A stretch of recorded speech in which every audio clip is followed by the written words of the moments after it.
www.world. Welcome to the Petty Sports Show brought to you by King's Broadcasting tonight. We out here in these streets once again, 150 Highlands Parkway. If you're in the area, if you want to come smoke good, stop by this humidor, get you some sticks and drink good with us. We're going to be talking sports. We got plenty of topics in here tonight. We got the all-star crew, D. Ledbetter. We got Rafael, famous Fees on deck. We got Petty Man behind the ones and two over here on the engineer side of things, and Acid Mac as well. So thank you guys for tuning in and joining us. We're on several different platforms tonight. You can go right now to Facebook, YouTube, Twitter, Periscope, and watch us live, interact with us in the chat room. And we have a Petty Sports line as well where you can call in, 678-871-9602. We will be flashing that throughout the show across the screen if you're watching on your devices. But yes, thank you so much. We appreciate it. You could have been anywhere else in the world tonight, but you're right here with the crew making it do what it do. We really appreciate it. Yeah, so I'm going to pass the mic on over here to my crew. D-Lynn, you know, we were slipping last week, man, but we're going to make sure we get you right this week. Tell the people, let them know you're in the building, baby. No doubt. Thanks for having me, Dear Orlando Ledbetter of the Atlanta Journal-Constitution. Follow me on Twitter at Dear Orlando AJC. Follow the Bowtie Chronicles podcast and the Cover 9 at 9 blog. Everything you need to know about the Atlanta Falcons. Yes, sir. Y'all know what it is, man. It's your boy, Famous Fees. That new Clutch Sports Talk Radio on his 92.3. He's Famous Fees Hour. I'm right here, always with the hot takes. Y'all can follow me on Facebook, Instagram, YouTube, everywhere you see the Famous Fees. I always got the hot takes for you. We got a cold show for you tonight. Got a whole lot of stuff to cover. We're going to talk a little bit about this coronavirus. So thank y'all for coming out and not being worried about it. Think if you drink enough, get you a stick, you ain't worried about it. But we're going to get off of that. We'll talk about the Falcons, give a little update. We'll talk about Atlanta United because we always got AUFC on the deck. Get you a little bit of that Prescott and Lakers. Some of everything is popping. So, man, just sit back, get you a stick, tune in, enjoy the show, baby. Yeah, that's real good, man.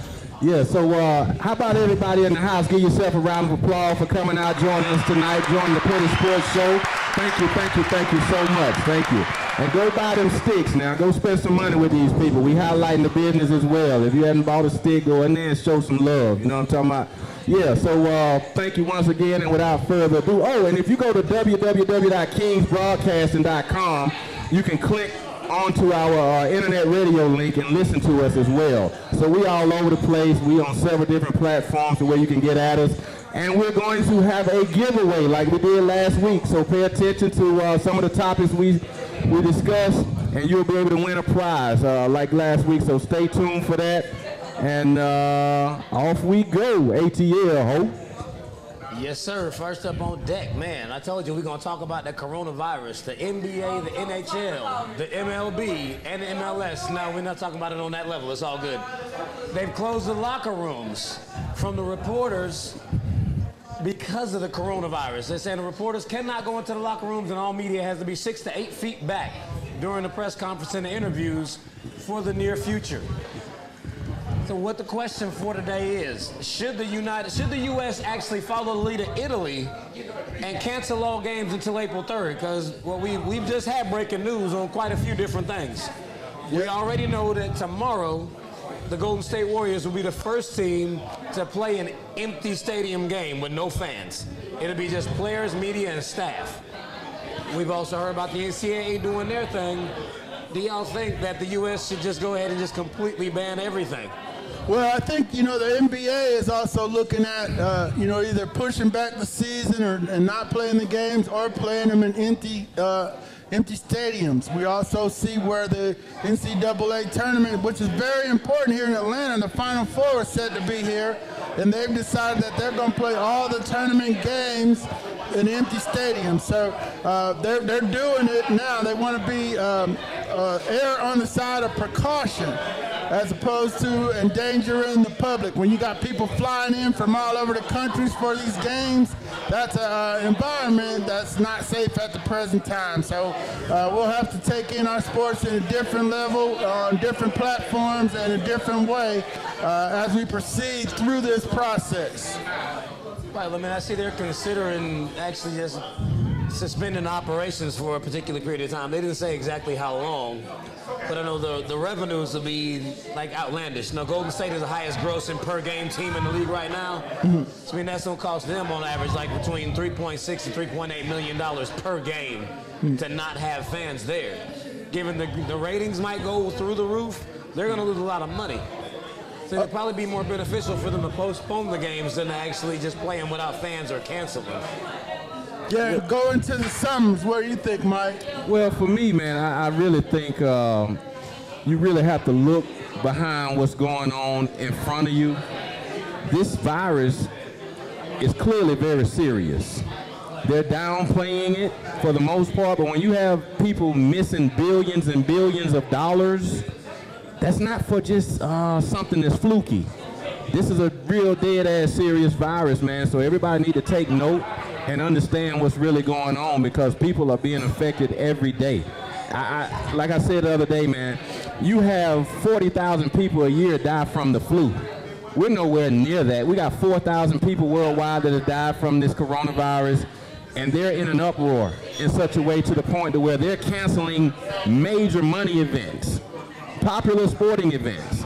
Like you said, Golden State, the NCAA, nobody thought they would do that. Here at the Dome, it takes like 5 years to kind of schedule that kind of deal, you know? Get on the dockets and make it right, but no games this year so far. So I think, man, that's a serious deal. If that's what it takes to keep people safe and avoid lawsuits, I mean, run it, you know? Well, I mean, state governments are really taking that out of the league's hands. They're not even making them make decisions.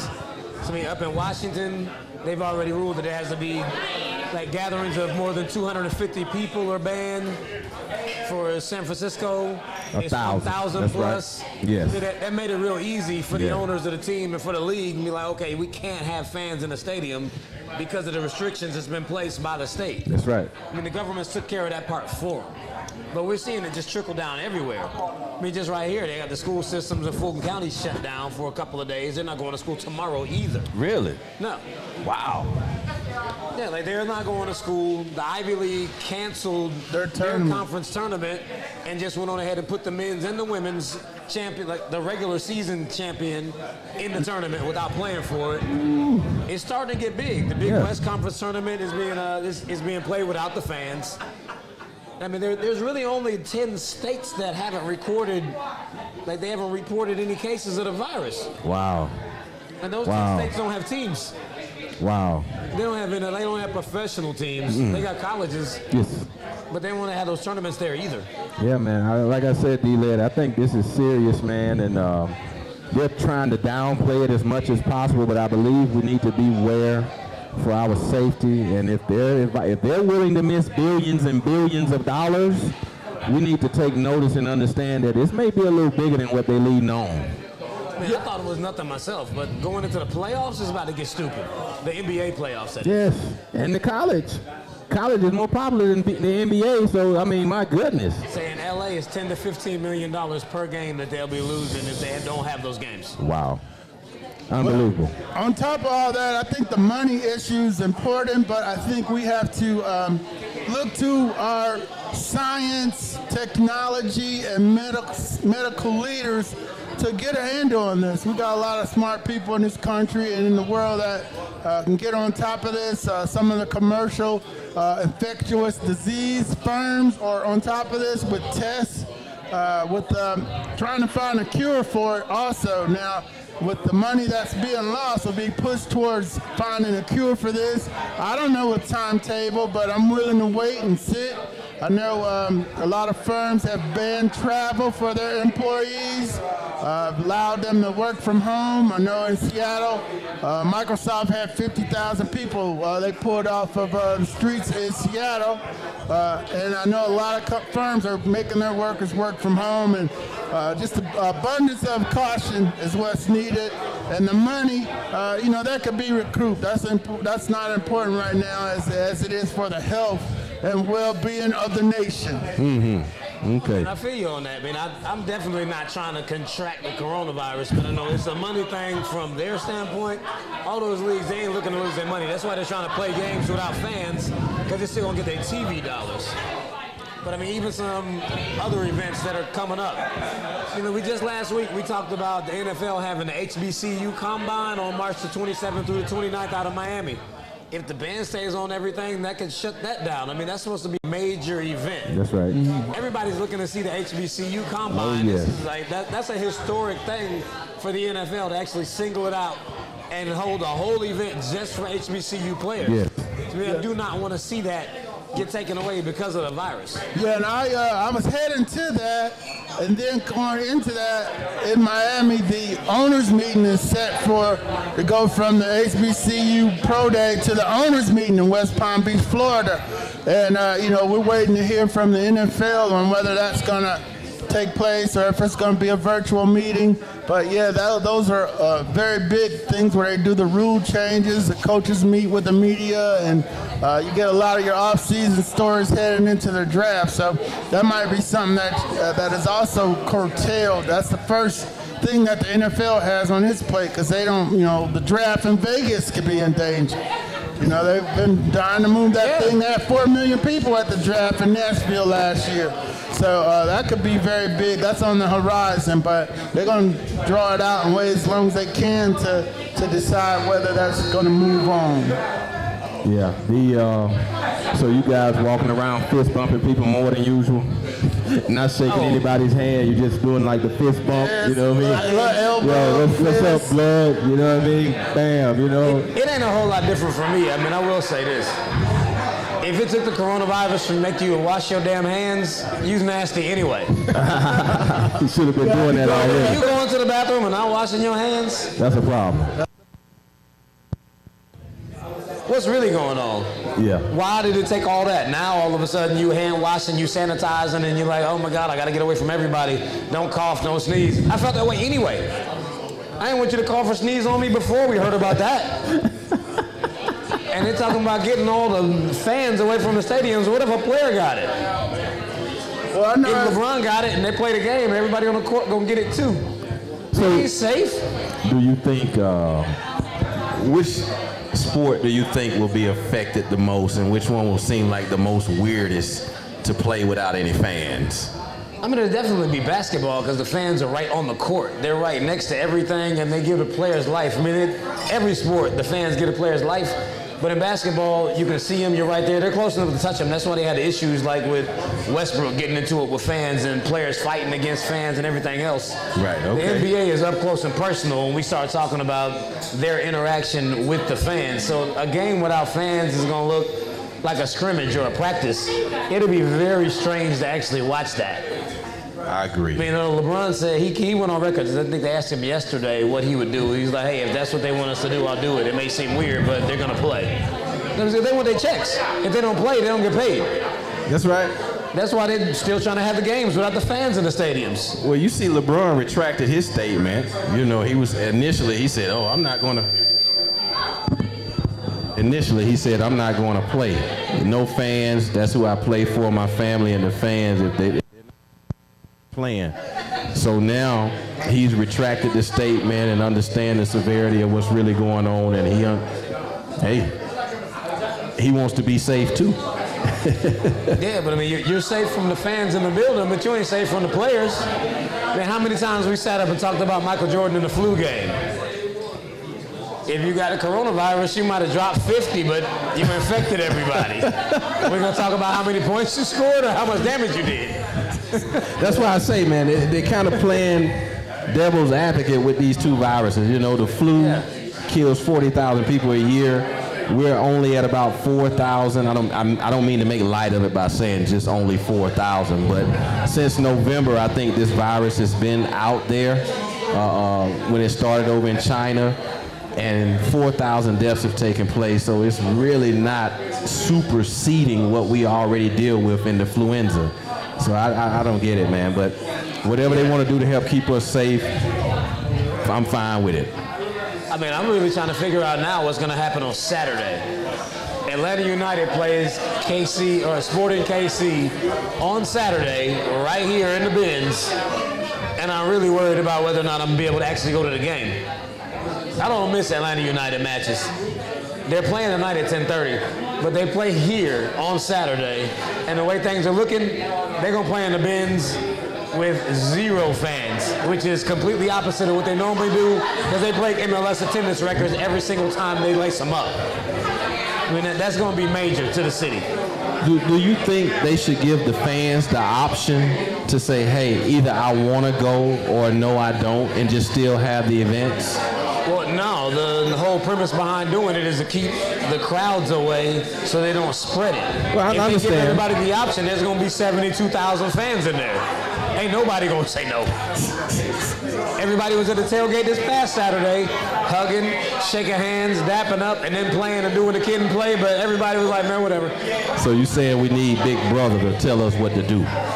If that's what they're going to do, they need to just do it. They can't halfway do it because we're not going to do it. All right, that's what's good. That's what's good. If they give me the option, I'm going. I'm not even worried about it like that. Okay, all right. I got you, bro. I got you. Maybe I should be, but I'm not, as of yet. Yo, so we want to take this time to thank everybody once again for joining us tonight here at the Petty Sports Show at the Patio, 3150 Highlands Parkway in Smyrna, Georgia. If you are looking for something to do and you're at home getting ready to step out, join us over here at 3150 the Patio Social Club in Smyrna, Georgia. We in the building. You know what I'm saying? One more time, one more again, right back at you at the table with all the hot topics and so forth. And we're all over the place. We're on social media, YouTube, Facebook, Periscope, Twitter. If you go on your devices online, we're live and hot right now. So you can go to the show and get at us in the chat rooms. If you have a question or comment, let us know. Even if you're here in the building tonight, if you have a question or comment, just let us know and we'll get a microphone out to you so you can get at us like that. And we have a phone number as well, 678-871-9602. You can call in to the Petty Sports line if you have a question or comment as well. This segment was brought to you by Five Stripes Merch. It's a family-run business. They do a lot of the Atlanta United apparel. And as you can see, my guy over here, Famous Fees, is wearing one of their hoodies tonight. If you go to www.5stripesmerch, the number 5stripesmerch.com, you can go and they have t-shirts and hoodies that you can purchase. So they do a really nice job. Support those guys. This is one of the hoodies as well. They got different colors, all that. You know what I'm saying? So go check those guys out and support them. And stay tuned with the Patio Club. They have several different nights a week where you can come and have fun with them. They're doing on Mondays, they have the half-off bottles of wine. Tuesdays, they do a live band. And on Sundays, they have the $5 mimosas during a day party. And it's all the way lit when you come through here like that. You want to get at them, 678-403-2136. They're on Instagram at the Patio ATL.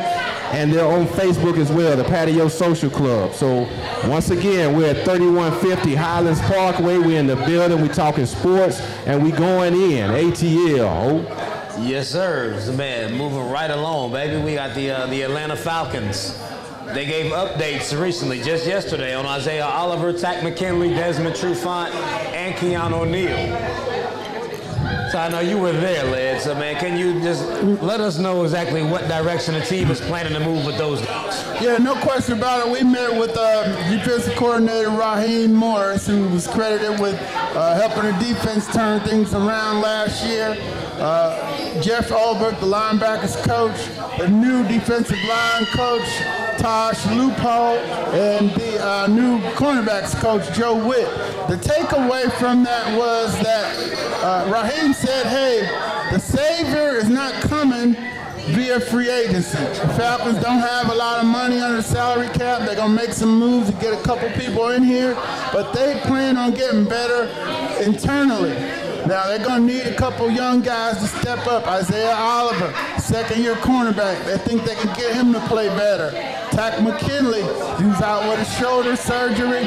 They don't have Vic Beasley. They need a pass rush, so they need Tack to get well and then Tosh has an improvement plan for him to help him get to the quarterback. So those are two starters right there that can improve the defense. And they'll also be trying to get Keanu O'Neal back, who had an Achilles injury that knocked him out in the third game last year. They need his physical presence. He gets up on the line, takes people out, shuts down tight ends. He'd be very valuable if he can make it back. They don't have a timetable on his return. They're hoping to see him by training camp. And then also Desmond Trufant, the left cornerback, he's coming back from a broken forearm. And they'll need him back to, one way they're going to try to improve the pass rush is have better coverage. So that's four starters right there that they need back. They need playing at a higher level. It's going to make the defense better. And then in the draft, they can, try to add a lineman or two to help secure the pockets so Matt and Julio can do their thing. And while they're also trying to find a running back. So, everybody's looking outside of the building for answers for the Falcons. But Raheem said the savior isn't coming through that door. It's not coming from outside. It's going to be from them getting better as coaches, them getting better with the players that they have on board. So I know that's not a hard sell to the fan base. It's not real sexy, not real pretty to go out and maybe get a Deontay Flower or get a big lineman in the Tooney. They don't have money for that. So they got to get better for who's in the room. They got to look around the room and improve that. That was the main takeaway from that press gathering on Tuesday out in Flowery Branch. But don't you think they should do both, though? They don't have any money, Fizz. I wish they could do both, but they done spent the money. It's a salary cap in the NFL. I would like for them to spend money. Everybody would like for them. Deontay Fowler looked pretty good. He was wrecking them when they played the Rams this year. Aaron Donald and Fowler, they couldn't buck them. So Fowler and Grady Jarrett would be dynamite. But you got $15 million? Not going to cut it. Not going to cut it. And that's what I hate about my team and the officials or the staff, what do you call them, the executives in the front office. They put us in this position with their bad decisions in the past. Now we don't have enough money to spend right now to go out and get that A1 player we need on the defensive line, whether it's an end or a tackle perhaps. We're struggling if we want to go and get somebody like my guy Chase Young, we have to spend too much to get him. Is it worth it? Do we need to maybe just not go as strong and hard for somebody like that, or just kind of pull back and wait to see if we can get more of what we need? Maybe rolling the dice, if you will, trying to make a pick that way. And mind you, I don't trust these guys to do that. I don't trust these guys. Outside of the sexy pick, it's easy to pick the stunners. You know what I'm saying? It's always easy to pick the stunners, but when you got to dig in the weeds and really find those grimy players, they don't do well at all, man. Yeah, their scouts are out grinding. I've been on the pro day circuit here. I was over at Auburn. They had scouts there. They were at Georgia Tech's pro day today. They had scouts there. Kennesaw State had a small college combine. Guys from Tuskegee, Morehouse, Berry College, Kennesaw State. Okay. And they had 4 cats there digging in the woods, looking in the bushes to find some players. The scouting department's got to come up. It's extremely rude to do it, but I got to interject. Oh, go ahead. That's what we do at Fantasy Sports. It's 8:24. All right, let's go. So we do every single segment, every show, every night at 8:24 p.m. to honor my man Kobe Bean Bryant. We all got to put one up in the air. Call his name out. Man, let's go ahead and get it 1, 2, 3. Kobe! That's right. Every day, it's 8:24 p.m. It's got to happen. Then we get back to regular scheduled program. That's right. No doubt. What you gotta have faith in, or at least know, Mike Bell, is that the scouting department is out beating the bushes. They gotta come up with some players. They found Grady in the 5th, but they've been missing on cats in the 3rd round. Deidre Sanat, maybe he could come along. John Comiskey was in the 4th last year. Maybe he could come along. They found Kendall. They found Kendall in the 4th round. Ohio State cornerback. They missed on Jalen Collins in the 2nd. They missed on Duke Riley in the 3rd.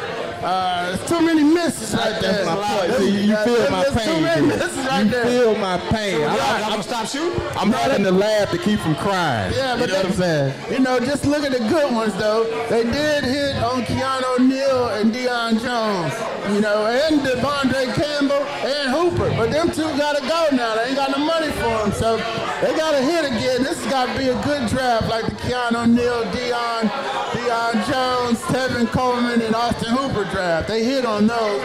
2020, the scouting department's got to come up big for the Atlanta Falcons. Do I understand correctly? Is Devondre Campbell trying to see if he can restructure something to come back to the team? He wants to come back. He's all over Twitter at come_along way. That's my man Devondre played with my little cousin down there in junior college. So he's a nice, respectful young man, but you know he's looking for his bag too. So That's right. you know, Coach Olbrich said he wants him back. His daughter babysits Devondre's kids, but you know that Devondre might be looking for a new babysitter in another city because of the business of the NFL. So, Okay, all right. if they can get him back, that would be one of those coups under the salary cap if they could pull that one off. That would be nice. What are we working with? Maybe with So y'all saying that since y'all missed so many shots, you just ain't gonna shoot no more? No, they gotta keep shooting. They got you gotta 8 shoot. minutes to shoot. Gotta keep shooting. But he made it clear. He Somebody. said, It ain't gotta be Chase Young, but you gotta bring somebody in. but the best picks are the 1 through 10. After that, it gets real shitty. You know what I'm saying? Because other teams find gems later in the draft. So I mean, we can't say that. This front office has a problem doing that. That was my point earlier. These guys, I don't have very much faith that they can go and do something. They gotta keep shooting. You gotta bring in somebody that gives the fans a little faith to something to follow, and develop the people that are currently there.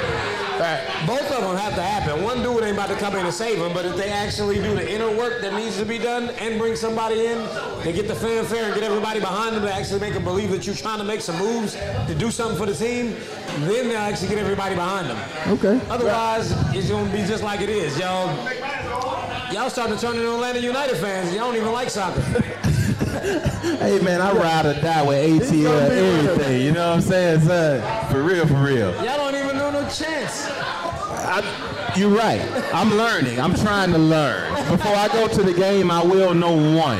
And I'm going to rock with you. You know what I'm saying? Because you know how to do it, bruh. You know? It's all good, though. If you want to go, hit me up. Yeah. You can hit me in the DMs, hit me in a regular message or whatever. I'm always at the game. You see me chanting, you see me singing, you see me drinking, you see me kicking it. That's what we do. That's right. It's an atmosphere. It's a whole culture. Hey, if you in the building and you ain't buying no sticks, that's a problem. Go over there to that humidor, buy a stick, support the business here at the patio. If you in the area watching us online, come through 3150 Highlands Parkway in Smyrna, Georgia. Come kick it with Petty Sports, brought to you by Kings Broadcasting. We're in the building. We got D. Orlando Ledbetter, Famous Fees, and you got Mike Bell, baby. You know what I'm talking about? No cap. So we're going to keep it moving right along. What we got, Fees? Yes, sir. We moving on to them LA Lakers, baby. Oh, The okay. Lake Show. But don't drown, though. The Lakers are held off a fully loaded Clippers team on Sunday, 112 to 103. And that was 2 days after they beat the top seeded Bucks. That's right. And that was 113 and 103. Have the Lakers actually cemented their spot as the odds-on favorite to win the title this season? I don't know if they cemented their spots as the odds-on favorite, but they are not going to lay down. It will be a battle. They made it known that, hey, we in the building, and you got to come through LA to make this thing go. You know, the Clippers beat them twice already this year. They were supposed to play one game. They play them again. Yeah, exactly. They had the one that's on April 9th. That game was postponed back in December because of Kobe, and they'll play it again on April 9th. But I fully expect LeBron to show up. This guy here, how old is he? 37? This guy's 37 years old and still putting up numbers like an MVP. He's in the running for MVP. So, I mean, like, shit, what more can you ask for? Just every year people have conversations about LeBron like, Is Father Time catching up with this guy? Is he finally going to start fading to the wind or, moving out of the scene and making room for the younger guys? But he showed the fuck up every week, man, every game, every night for his team and do the damn thing. So, I think the Lakers put everybody on notice that, hey, we're in the building. But shit, they turn around and lose to Brooklyn at home. Did you watch it though? I didn't see it, but I just saw some of the highlights. But I was surprised. I was like, damn, they LA at home and lose to Brooklyn. Well, I think LeBron server noticed that, hey, I got at least one more title left in me. That's how he looks to me. I've been watching him since Akron St. Vincent High in Ohio. Watch him at the Cavs drag Booby Clark and the guys to the finals, leave to go to Miami, come back to Cleveland, get him one. And he's looking just as good at 35, 37 as he has at 22, 28. Boy takes care of his body. He's going to be a tough out in the 7th game series. And he's managing the court. He's still managing that court, minding for the mismatches. You saw him work his magic against the Bucks on Friday night. They played enough defense on Bledsoe and Middleton to negate Giannis's big game. So you saw that, and then you saw him come back and take Kawhi and them out. He's serving notice. He's ready to make another run at the NBA title. Oh yeah, they got a pretty cut and dry formula to what they're doing. Right. They're gonna give the other team superstar a difficult time getting shots, but they're gonna let them do the work, shut everybody else down. And then LeBron and AD got to show up. But it gets even deeper than that. Against Milwaukee, well, LeBron went for 37, 8 and 8. AD had 30 and 9. LeBron's playing about 35, 36 minutes a game. Seems like he's getting a lot of usage. He turned around against the Clippers. He had another 35 minutes. He went for 28, 9 and 8. AD had 30 points, 7 rebounds. They're getting that very consistent, about like 37, 38 points from one, 30 from the other. What the discrepancy is between all of those games is the bench. Against the Bucks, they got 35 points collectively, and that was out of Kuzma, Caruso, Green, McGee, and Rondo. Against the Clippers, they got another 24 out of Bradley and 17 out of KCP and Kuzma. Mm-hmm. When they played the Nets, nobody else did anything.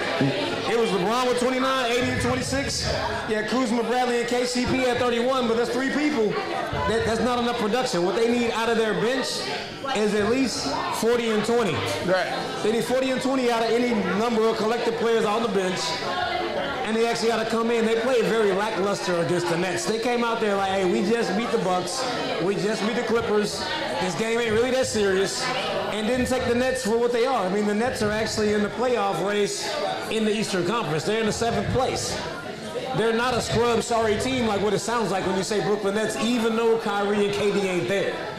They came out, they played soft, they played sluggish. They were not going to the rack, they didn't attack. They shot well, but they never actually pulled away. The game was tight the whole time. They gave Brooklyn a lot of confidence. And the one thing you can take away from both of them with their lack of aggressiveness is the fact that they didn't get any free throw attempts. Their percentage and their aggressiveness go hand in hand. That's right. They shot 58% from the line against the Nets, but they were only 7 for 12. So they didn't shoot that many. To put that in retrospect, if you look at the other 2 games, they were 31 of 38 from the line against the Bucks and 24 of 28 against the Clippers. They were less than half the production from the free throw line against the Nets they were in those other 2 games because they didn't play as hard. Right. They were just out there running through the motions in slow motion like they ain't that good. We can just go ahead and take them out in the end. We'll turn it on. They approached those other 2 games like they were playoff games. And it showed. They did. So I'm not really taking anything away from the Nets other than the fact that they felt like they could take a break and they couldn't. Okay. Yeah, new coach. And that's been the Achilles heel of LeBron's tenure as the king of the court. He doesn't take care of business like Michael Jordan do it. Michael Jordan then would cut your heart out. They didn't care who it was. They come beat you out early. If it's the Bucks or whoever was the low team in the league, they came and handled their business no matter what. And LeBron tries to go up and down with the load management and those type of things. And they don't have the killer instinct. If they had the killer instinct, they would have went and took care of Brooklyn with the new coach. They got rid of Coach Atkinson, and they didn't do it. So that's the in the playoff series, you can't take any days off, and that's the thing they're gonna have to do in the playoffs. Yeah, I mean, they should have taken care of the Nets, but No I understand doubt. what happened. No doubt. Yeah. So, I mean, just as far as them being odds-on title favorites, I think they absolutely are. Right. So long as they're healthy, there's not a single team in the league that they can't beat. They're 49-14, 5.5 games ahead of second place in the West because they're in first. With 19 games left, they got the Clippers sitting right behind them. In their last 19 games, they've got Houston, Denver, Utah twice, and that's their next 4 games. So they play them coming up. I don't know what's going to happen with that as far as the bans and the coronavirus and all that, but all of that being pushed aside, they don't really have to do a lot. They play 8 playoff teams in their next 19 games, and they win 2 to 3 out of those 8, and then 8 or 9 out of those last 11 between all the bottom dweller teams. There's no way they get knocked out of first place. If they lose 6 straight games and win the rest of them, they're still going to be in first place. They're not going to lose that many games, so they already got home court advantage. They say it's not home court because they both play in LA, but the stadium is different. The Staples Center, when the Clippers are the home team and when the Lakers are the home team, is not the same place. It doesn't look the same. It doesn't feel the same. When you watch the Clippers game, like you just watched the game on Sunday with the Lakers and the Clippers, have you ever actually looked at the Staples Center and been able to see all up into the crowd, into the rafters? They had the little black city skyline around the bottom of the court. I mean, the court looked dope, but it didn't look like it was in LA. I've never actually seen up into the stadium like that. Okay. When the Lakers play, they put a spotlight on that thing like it's in Hollywood.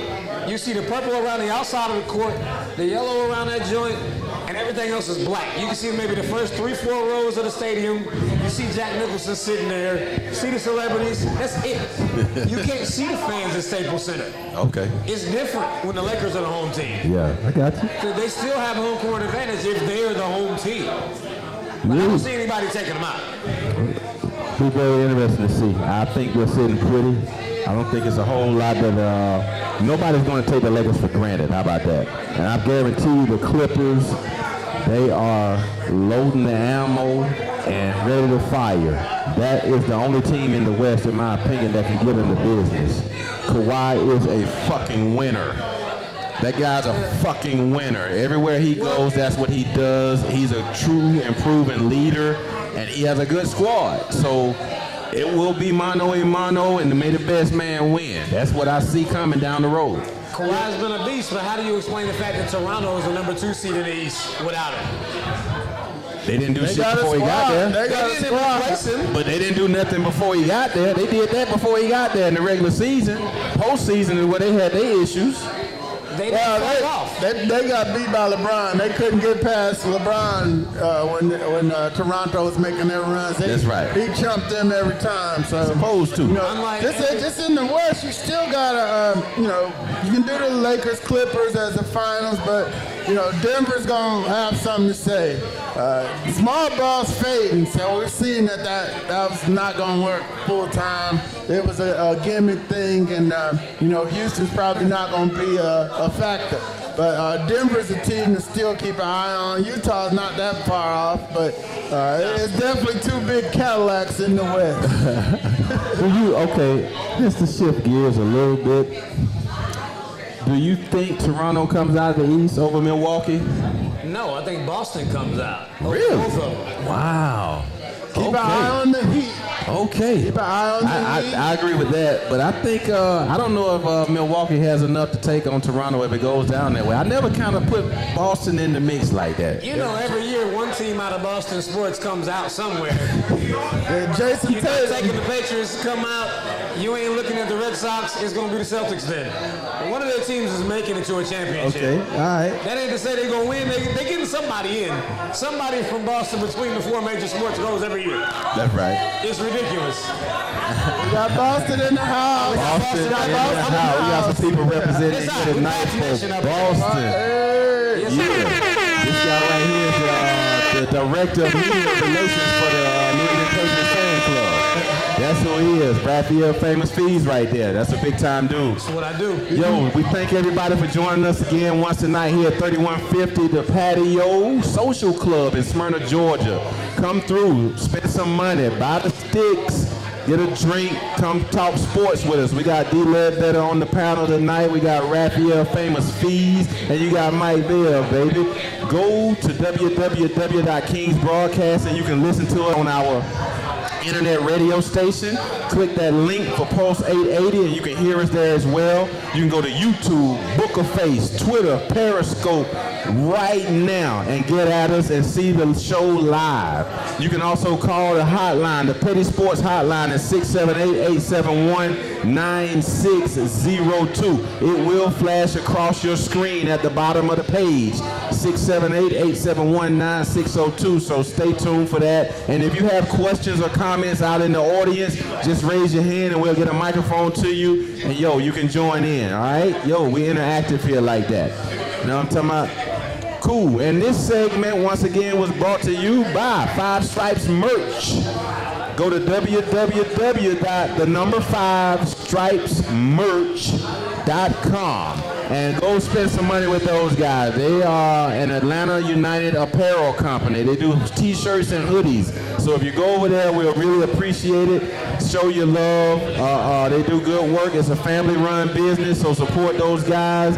And we appreciate it. Yeah, ATL, ho. Yes, sir. Sticking with the Five Stripe merch. It's about that time of the program. It's time for Atlanta United trivia. Winner of the trivia question will get a promo code to get $5 off on Five Stripes merch. You can get one of these dope hoodies. Got them in multiple colors. They got t-shirts. They got all kind of apparel. Y'all go on their website and check it out. So I need y'all ready. Are y'all ready for the question?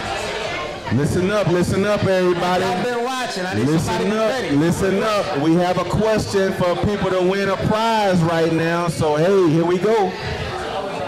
It's a $5 promo code going on Five Stripes merch for whoever can answer the trivia question. Who was the manager of Atlanta United before Frank DeBoer? Who was the first manager of the Atlanta United? Which that's the coach, for those of y'all who know what I'm talking about. Who's the first coach for Atlanta United? We have a $5 coupon to give away for the first correct answer. Let him tell him. Somebody said something. Who said it? Somebody said something just now that. Like, he got the MLS Cup in 2018. Right. Somebody, I heard it again. Okay. All right, that's what's good. Make sure. Give him a round of applause, ladies and gentlemen. Yeah, that's what's good, bro. We got a code to give you. What's your name, big guy?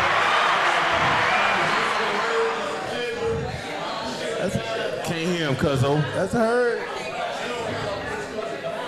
Is the mic on back there, Slim? Slim, is the mic on? What's his name? What's his name? What's his name? Who is that? Did you say Maceo? That's Maceo. That's Maceo in the building? Maceo's in the building. Oh, okay. What's good, Maceo? Hey, the light's in my eyes, man. I can't see you, bro. Hey, welcome to the show, man. Thanks for coming out. I see my guy, Scotty X in the building tonight. What's good, bro? Yeah, so thank you guys. Okay, my man just won a $5 discount for a hoodie on fivestripesmerch.com. Appreciate it. Yeah, way to participate. That didn't take long. Hey, you know what? Hey, check it out. What kind of stick you smoking over there, Fees? I got a gatekeeper. Gatekeeper? All right. Oh, yeah, How you like that? Oh, this is a good stick right here. You like that? It looked like it got my man from 300. They tried to, not from 300, from Gladiator, to stab Maximus. Yeah. Claudius. Are you not entertained? That's what it looked like. Okay, what about you, man? What you smoking on, D-Lid? Smoking. Yeah, I got an L40. L40, nice smooth smoke. Okay. Goes right. well. That's a Liga Privada. Liga Privada. Okay, by Drew Estate. Yes, All right, very nice stick. I like Liga Very Privada. nice. I like Drew Estate. I'm on there, AJ Fernandez. You know what I'm saying? The Hoya. That's a very good stick. So, hey, go. We just named 3 different sticks right here. And it's Petty Sports approved. So go over there and buy a stick from that humidor. They got a real nice humidor over here in the Patio Social Club. Come out, spend some money, show your love. We're in the building. We talking sports. We going all in.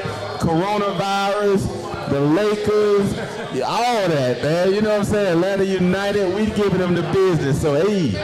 Yeah, my man Gary back in the humidor will help you out if you ain't really sure what you want to smoke. You want something mild, you want something hard, need something soft, he'll get it for you. Okay, yeah, exactly. Yeah, okay. Yes, sir. All right. Yeah, man, we're going to keep this bad boy rolling. Y'all go back to the humidor. Go ahead and get you a stick. You may have to recommend you a stick that Joseph Martinez smoke every time he score. Just because, you know, we all more than the ACL, but we're going to stick with the Atlanta United. Just this past Saturday, the Five Stripes pulled out their home opener against Cincinnati FC. Well, FC Cincinnati 2-1. Yay! Exact same formula they had against Nashville. Yay! Barco scored the first goal in the 21st minute. Then Hyman followed him up with the game winner in the 55th minute. So they rolling. It's like, hey, in 2 matches, we got 2 Barco and 2 Hyman goals. They really rocking with this formation. They rocking with the 3-4-2-1. So they're pressing. Without Joseph, I was surprised that they actually are playing offensive formations like that. But that seems to be just what Frank DeBoer wants to do. He's got players to fit his scheme, so even without Joseph, he's going to continue to do his thing. I mean, up next, we got Club America. So now, Folks who don't really realize who Club America is and what the CONCACAF Champions League Cup is. They're playing Club America. That is the most decorated team in Mexico. I mean, they're like the Yankees of Mexico. That's what they told me. They got 7 CONCACAF titles, 6 Copa Mexico championships, and 6 Campeones Cups. That's the same team that our very own Atlanta United beat in the Campeones Cup last season, 3-2, to be the first MLS squad to ever win the Campeones Cup.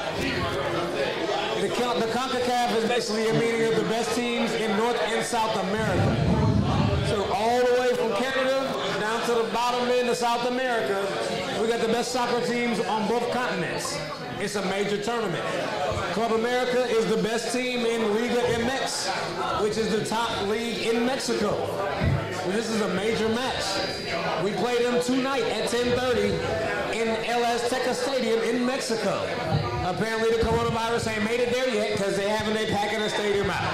That stadium holds 101,000. To my surprise, they're not going to drop back into a defensive position though. No, they're not. No, like I thought they were really going to flip the lineup and go back and play defense and just try to manage the game and hope you don't lose too bad. Right. They're sticking with the 3-4-2-1 and they're going to just play their game.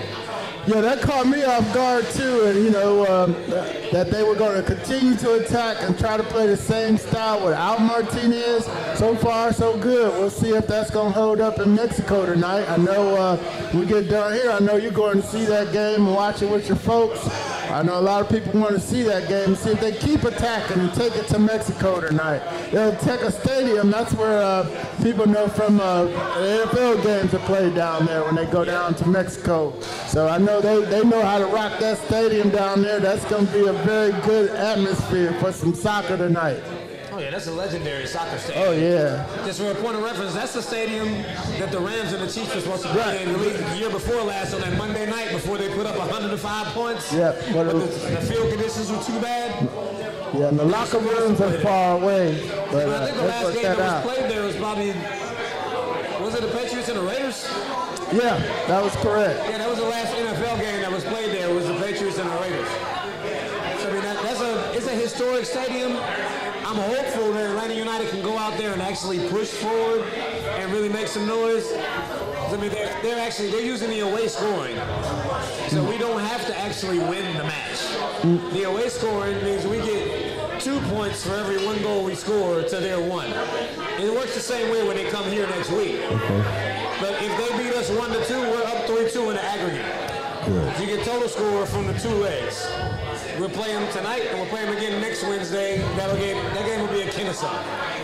Why we're not opening it? Well, I guess we probably won't be able to go to it anyway, so I won't even really have a trip on it.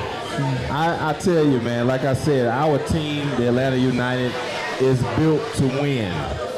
whether you have Joseph or not. Joseph, he makes our team exponentially better, no doubt about it. But this team is equipped to win with or without him, and we're seeing the evidence early on. They're making the adjustments. These guys going out executing, and what more can you ask for? Joseph is probably pretty proud right now. I think they have their work cut out for them when they go down here to Mexico City, because the referees show no love down there, man.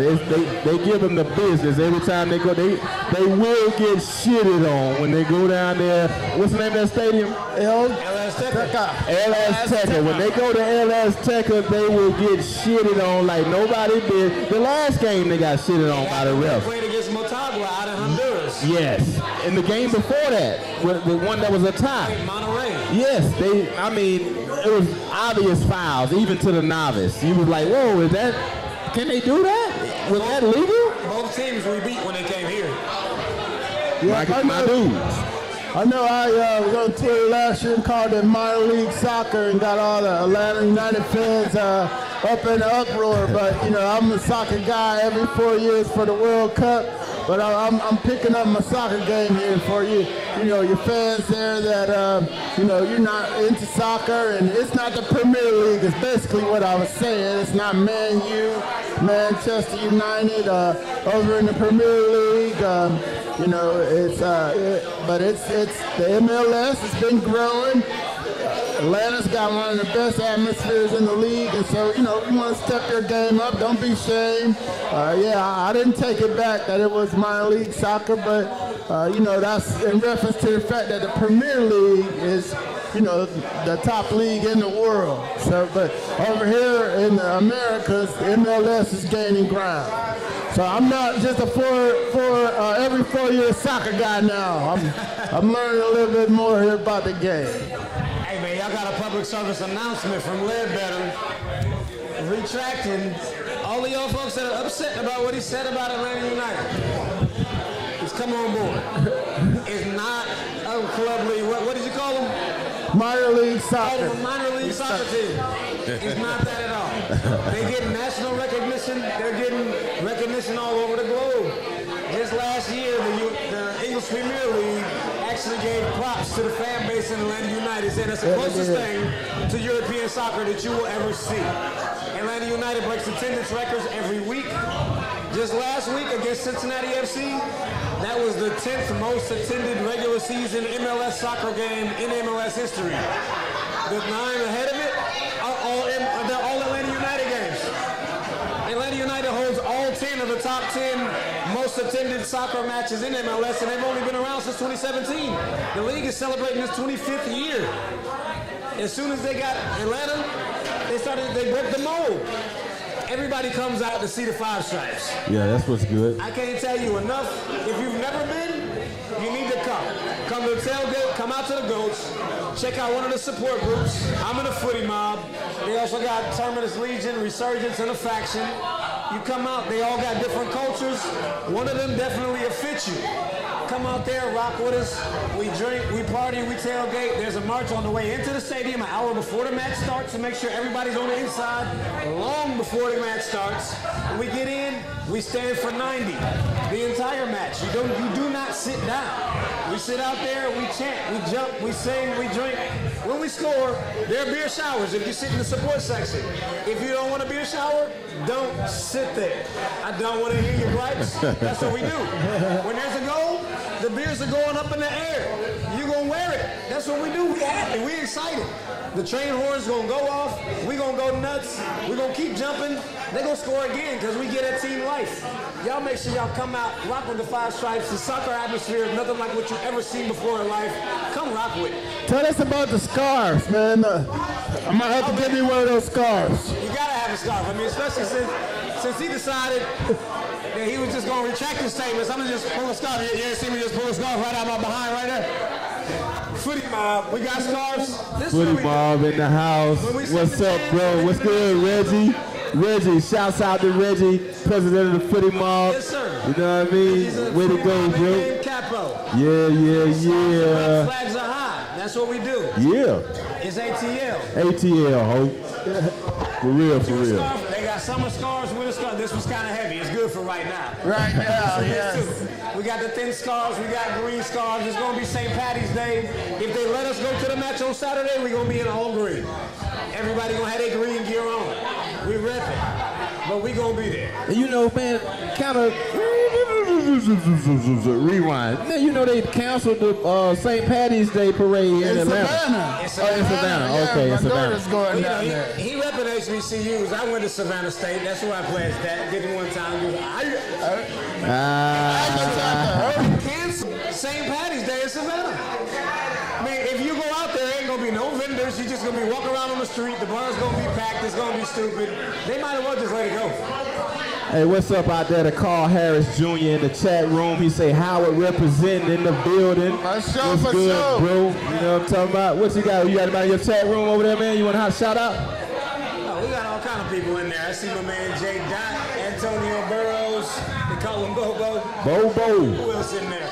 Robin Coward, another AUFC fan. Yeah. Got my man, who is that? KB in there. My cousin Mike Mignard. Yeah. My man Kobe came through last week. He flew all the way out here from Savannah to come to the show last week. So Okay. major shout outs. Yes, yes, yes. We appreciate everybody supporting us in here tonight. Rock, Rita, everybody's in there. Yeah, I hadn't seen LJ Torres tonight. Is LJ in the building? Is she in my chat room? I don't see her. I didn't see LJ. I've been looking for her. She always show up in there. You know what I mean? Yo, and we thank everybody here in the building tonight at PATIO Social Club for supporting us and showing love, watching what we do. If you have any questions or comments, let us know. We'll get a microphone out there to you. Spend some money up in here in the patio. Buy a stick. Get some of these good sticks they got over there in that A1 humidor. You know, we go from 8 to 10. We got about another hour and 3 minutes left before the show is over. So thank you once again. We're on www.kingsbroadcasting.com. You can go over there and click the link and hit the, you can hear us on our internet radio station. We're on YouTube, Periscope, Twitter, the Book of Face, right now, live, hot. You can go over there and get at us that way. You know what I'm talking about? So thank you once again. We appreciate it. Yeah, ATL. I got a couple shout outs. I see one of my homegirls from Cleveland, Antonio Stowe. Stowe, so went to school together up in Cleveland. She done checked in. What's happening? Thank you, baby, for showing my in. man Doc Haskins in the house over here. Howard Bison over there came down to check out the show. Big Syracuse fan, big Raiders fan. We don't got too much Raiders. They trying to get Tom Brady and Antonio Brown back out there. Take it to Vegas and do it up big for my man Doc Haskins in the building tonight. That's what's good. That's what's good. That's all good, man. Yes, yes, yes. Thank you once again very, very much for tuning in to us tonight. Start that watch party. You know what I'm saying? Share the show. We appreciate it. We want this thing to go digital. You know what I'm talking about? 3150, the Patio Social Club in Smyrna, Georgia. Get at us. Call that Petty Sports line, 678-871-9602. We in the building. We doing what we do. Right back at your ass. One more time, one more again, without the spin. You know, we keep it 100 over here. Believe that. You know what I'm saying? No cap, baby. Yes, sir. And your boy is back. I'll let you know I washed my hands for about 24 seconds for COVID one time for the coronavirus. Y'all tripping, y'all don't wash hands. What's wrong with you people? Hey, if you want to spend some money, if you want to spend some money out here with the Patio Social Club, they have an advertising department where you can advertise your business on their screens in the building. So get at them. So, what's their phone number? Yes, sir. It's time for the Petty Sports Fast 5. 678-403-2136. Get at them. 678-403-2136. If you want to spend some money to have your business advertised here in the Patio Social Club. All right? Yeah. Oh, yeah. So we're going to hit the Petty Sports Fast 5. How that works? I'm going to ask a question. Every member on the panel gets 30 seconds to respond.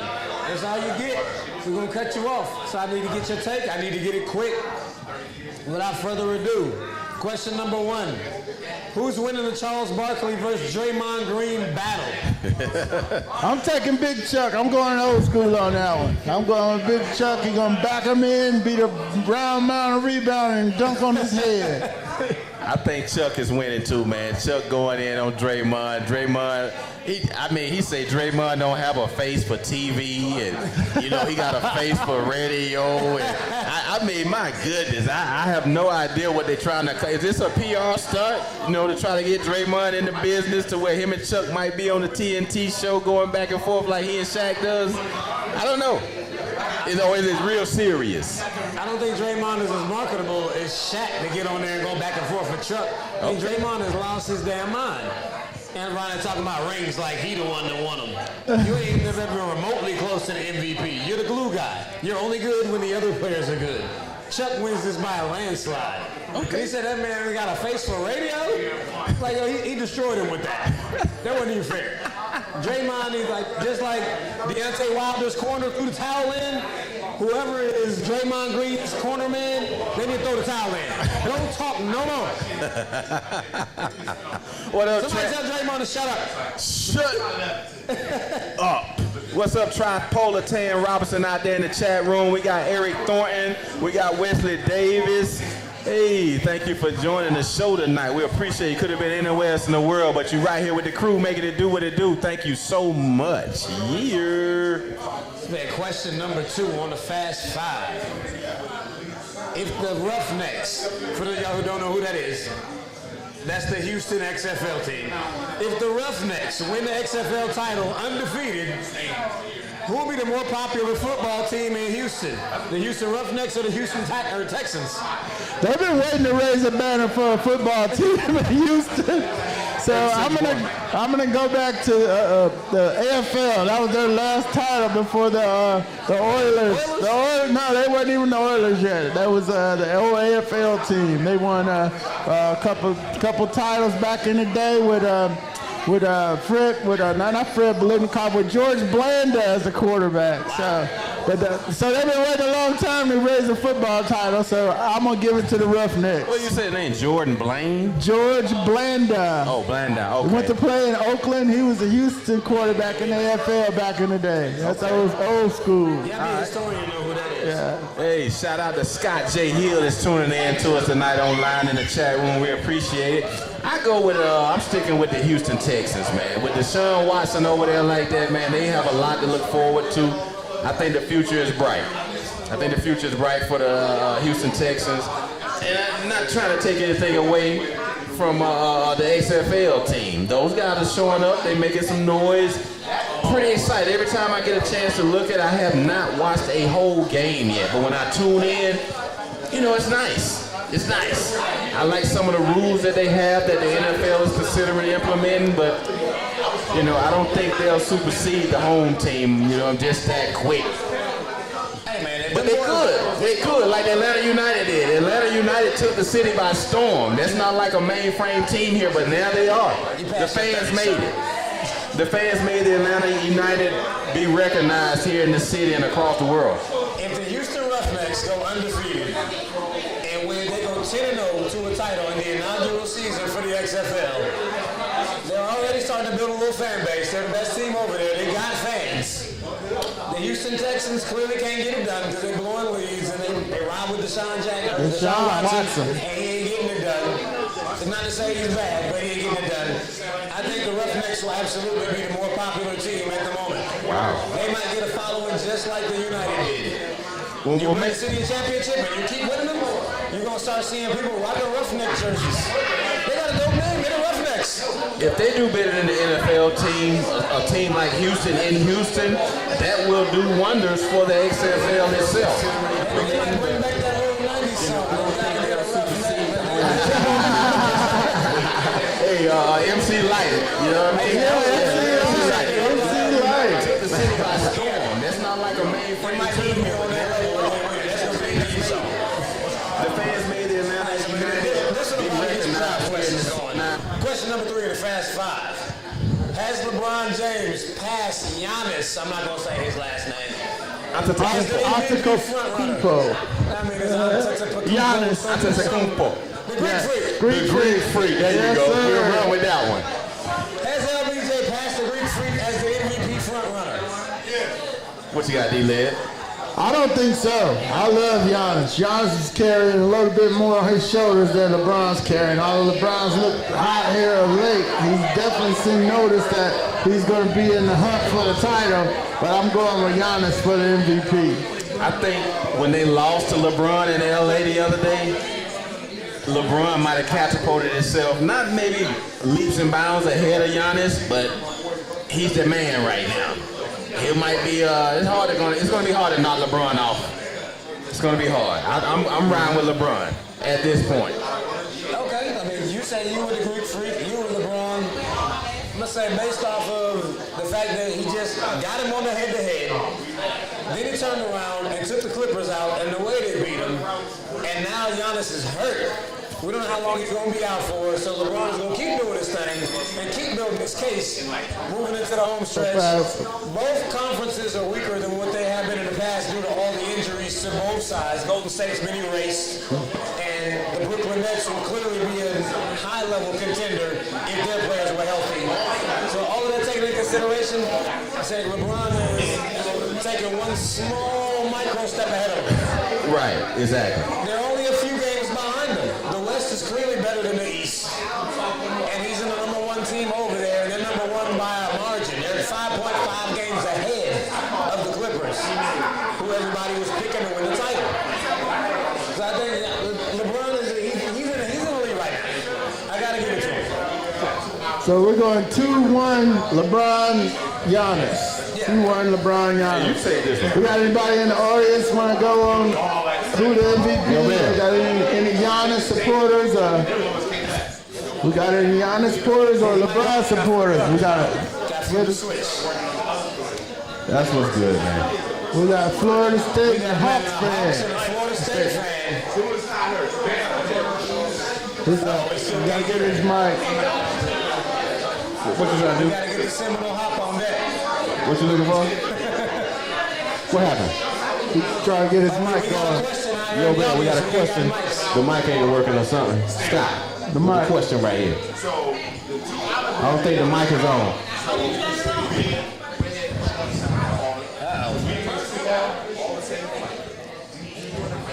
What up, D? D in the building. D won the prize last week. D won the tickets to the block party last week. Hey, you came back. You're a little late. You might have won some tickets this week. I mean, another prize, bro. Okay.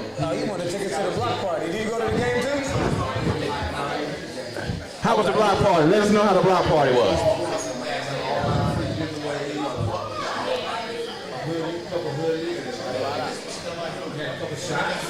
Okay. Just speak up. He's trying to speak louder.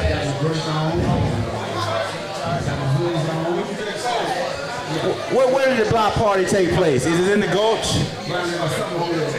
Summer Hill. Okay, all right.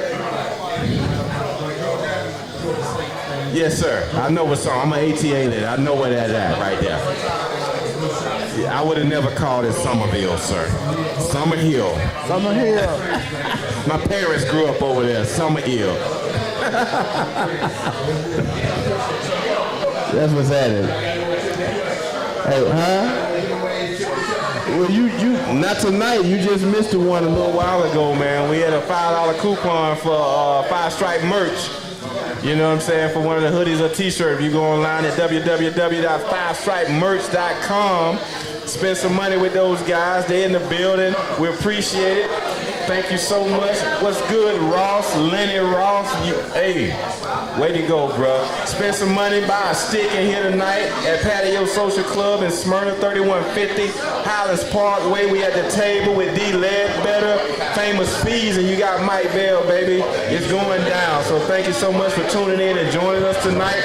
And hey, on Mondays here at the PATIO Social Club, they have half-off bottles of wine. Tuesdays, they have a live band that goes down. On Sundays, they have a day party with $5 mimosas.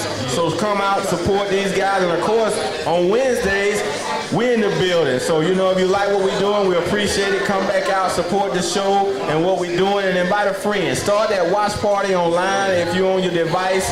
We're on YouTube, Facebook, Periscope, Twitter, start that watch party, share the show. And if you go to www.kingsbroadcastingstudios.com, we're online. Click the internet radio station. You can listen to us as well right there. Yeah, we got a lot of beautiful people in the building tonight. They showed up and turned out. Thank you so much. Hey, T.O. I got my man Darian Luckett watching us up in Milwaukee. Hey. David Banner over in Chattanooga. David took me to the cigar bar up there and we played a little league game up there. We got Rodney Rocker Sr. watching us here. Thank you. A couple other folks checking in. We got DeAndre Graham. He's like, hey, I got the lapel pins working. Yeah, and if you just tuning in, you're watching the Petty Sports Show. Brought to you by Kings Broadcasting Studios. Thank you. You can go go to all of our social media platforms, join, hit the notification button so you know when we go live. We have several different shows on our broadcasting network. We have 808 on the Beat on Fridays at 8 o'clock Eastern Time. It's a Southern hip hop show where you may not hear artists that they showcase. They do a good job with D Bizzle and Q Smooth. You got No Name the podcast on Sundays at 8 o'clock Eastern Time. Banks, a big shout out to my guy Dwight Banks that's not here tonight. He's still dealing with some family issues, but we miss him and we hope to have him return soon. So thank you so much. 808 on the Beat, they doing their thing. That's the name of the hip hop show on Fridays. 808 on the Beat with D Bizzle and Q Smooth. So check them out. Thank you so much. And of course, like I said, on Wednesday you got the Petty Sports Show. The Petty Man podcast is coming soon. We got Cigar Life and Cigar Libations. So stay tuned for all those shows. We doing it big in 2020. You know what I'm talking about? ATL. Got my cousin Tony Walker up in Louisville watching. Got Auntie Glenda Munson out in St. Louis checking in the show. I hope y'all enjoying us talking some sports here today. Thanks for tuning in, fam. Yeah, you see everybody up here smoking good. So come by a stick. If you're in the area, if you're close by, come on through. You know, we still in the building. We'll be here. You know what I'm talking about? Hey. Yeah, man, I got my man Bobby Sunshine checking in for the bros one time. That's what's up. Yo, we got my man over here. The Atlanta Falcons Offseason. We still waiting on you to weigh in on the LeBron versus Giannis. He did. Is your mic still up? Yes, sir. All right. Who you got? You got the green free. All right, that's 4-2. 2-2. You got LeBron at 25 and 10 assists. Y'all talking about the Clippers and the Bucks. Y'all see them beat by the Nets last night. They just got beat by the Nets. One game says they're not there. Well, what we said was the Lakers clearly took a game off. They took a game off. They won the games they needed to win. They won games. Team in history to go 82-0. They all lose a game. The 73-9 Golden State Warriors lost to the bottom feeder Lakers before they got any players. You can't take that much stock in one loss. They take games off. So my thing is,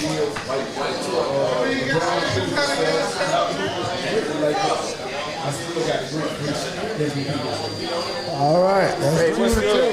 What it do? The Bucks ain't even going to the finals. Got Renard Miller in the house. Renard Miller. Go ahead and have a seat over here, good sir. You know what I'm talking about? Hey, man, right here, bro. Sit with the group, bro.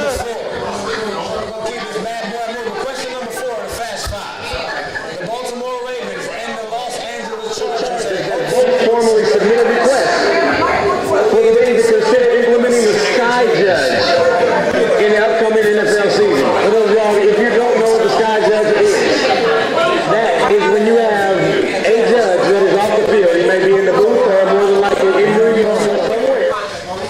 that gets to watch the game from the Zoom, and when there is a call, that person can either weigh in and change the call, whether they can tell them to make a call or they can tell them to wave a flag. Just for example, if there had been a Sky Judge in that Saints Rams game, they could have dialed in and been like, hey, throw the flag, that was pass interference, call it, run it. They would have the ability to do that. They can fix calls. Or if you get one that's a bad call, it shouldn't have been a call, they can weigh in and be like, hey, wave that flag, let the play always said. Well, the more the merrier, in my opinion. Any chance you get an opportunity to get it right, get it right. You know, it may slow the game down, but I don't know, man. For people that gamble on the games, I think it'll do wonders for those guys. And I don't know, because sometimes even they have 8 in college. You know, they still miss calls, so it's not like a guarantee that they'll get it right. But I think if we embrace what they're doing, the more the merrier. I like the idea. I like the idea. I like the idea too. Well, for blatant, obvious calls like the Saints-Rams game, where clearly Mikael Roby had hit the receiver early. But, you know, there's a human factor involved here. I think you got a structural problem where you got 40 and 50-year-old men out there trying to keep up with these 22, 23, and 25-year-old young athletes. Good point. They can't keep up. They're missing stuff. They try to put refs in different spots and different positions so they can see stuff, but they miss some of the stuff. It's going so fast out there. So the Sky Judge will have the ability to slow things down, get the call right, help their officials out. They've been struggling lately. Once replay came into the game, and you can get the angles and the camera angles, so long as they have the same angles in all the stadiums. Sky Judge seems like a good idea. I vote for it. That's going to be up for a dispute at the owners meeting, whether it's going to be virtual or not, at the end of this month, the first couple days in April. So Sky Judge should get a good look this time around. That's what's good. I think the Sky Judge is an awesome idea. I mean, first off, shout out to my man Foley in the house. The brothers here. All right, Foley. All right. They definitely need to bring the Sky Judge into play. I mean, for you, what reason would you have to not be like, okay, I need somebody that's sitting upstairs that gets to see these replays that we all watch, and then the league issues a statement the next day apologizing for screwing up the call, and this man could have fixed it, whether it was that he needed to dial down and be like, hey, that was clearly pass interference, that was clearly blocking the bag, that was clearly helmet to helmet, whatever the case may be. This dude can dial in real time and have the ref make the call, or he can dial in and tell him, like, hey, you missed that one, wave that backtrack. It happens all the time, and the league issues apologies every week. There's almost one game a week where somebody's like, oh yeah, they should have won, they got shafted on this one. If they had somebody that can actually dial in and make that call, they need to do it. And their only issue right now is they're trying to see if they can find 17 qualified people that are available to do it. They couldn't do it quick enough last year. They've had time, they need to make it happen. I want to see some younger refs out on the field, that's all. So we're 3-0 on the Sky Judge. So I got my man Steve checking in, and most gracious lady, the Dwight from Alpha Chapter. We got Stephanie Lyons, one of the Smyrna Spartans football moms, and we got her kids aren't playing anymore, but she was one of those moms there taking care of the kids for everybody. So Hey, we appreciate give everybody everybody. a shout out. Thank you. We appreciate everybody joining in. Start that watch party, share the show. You know what I'm saying? Call that Petty Sports line, 678-871-9602.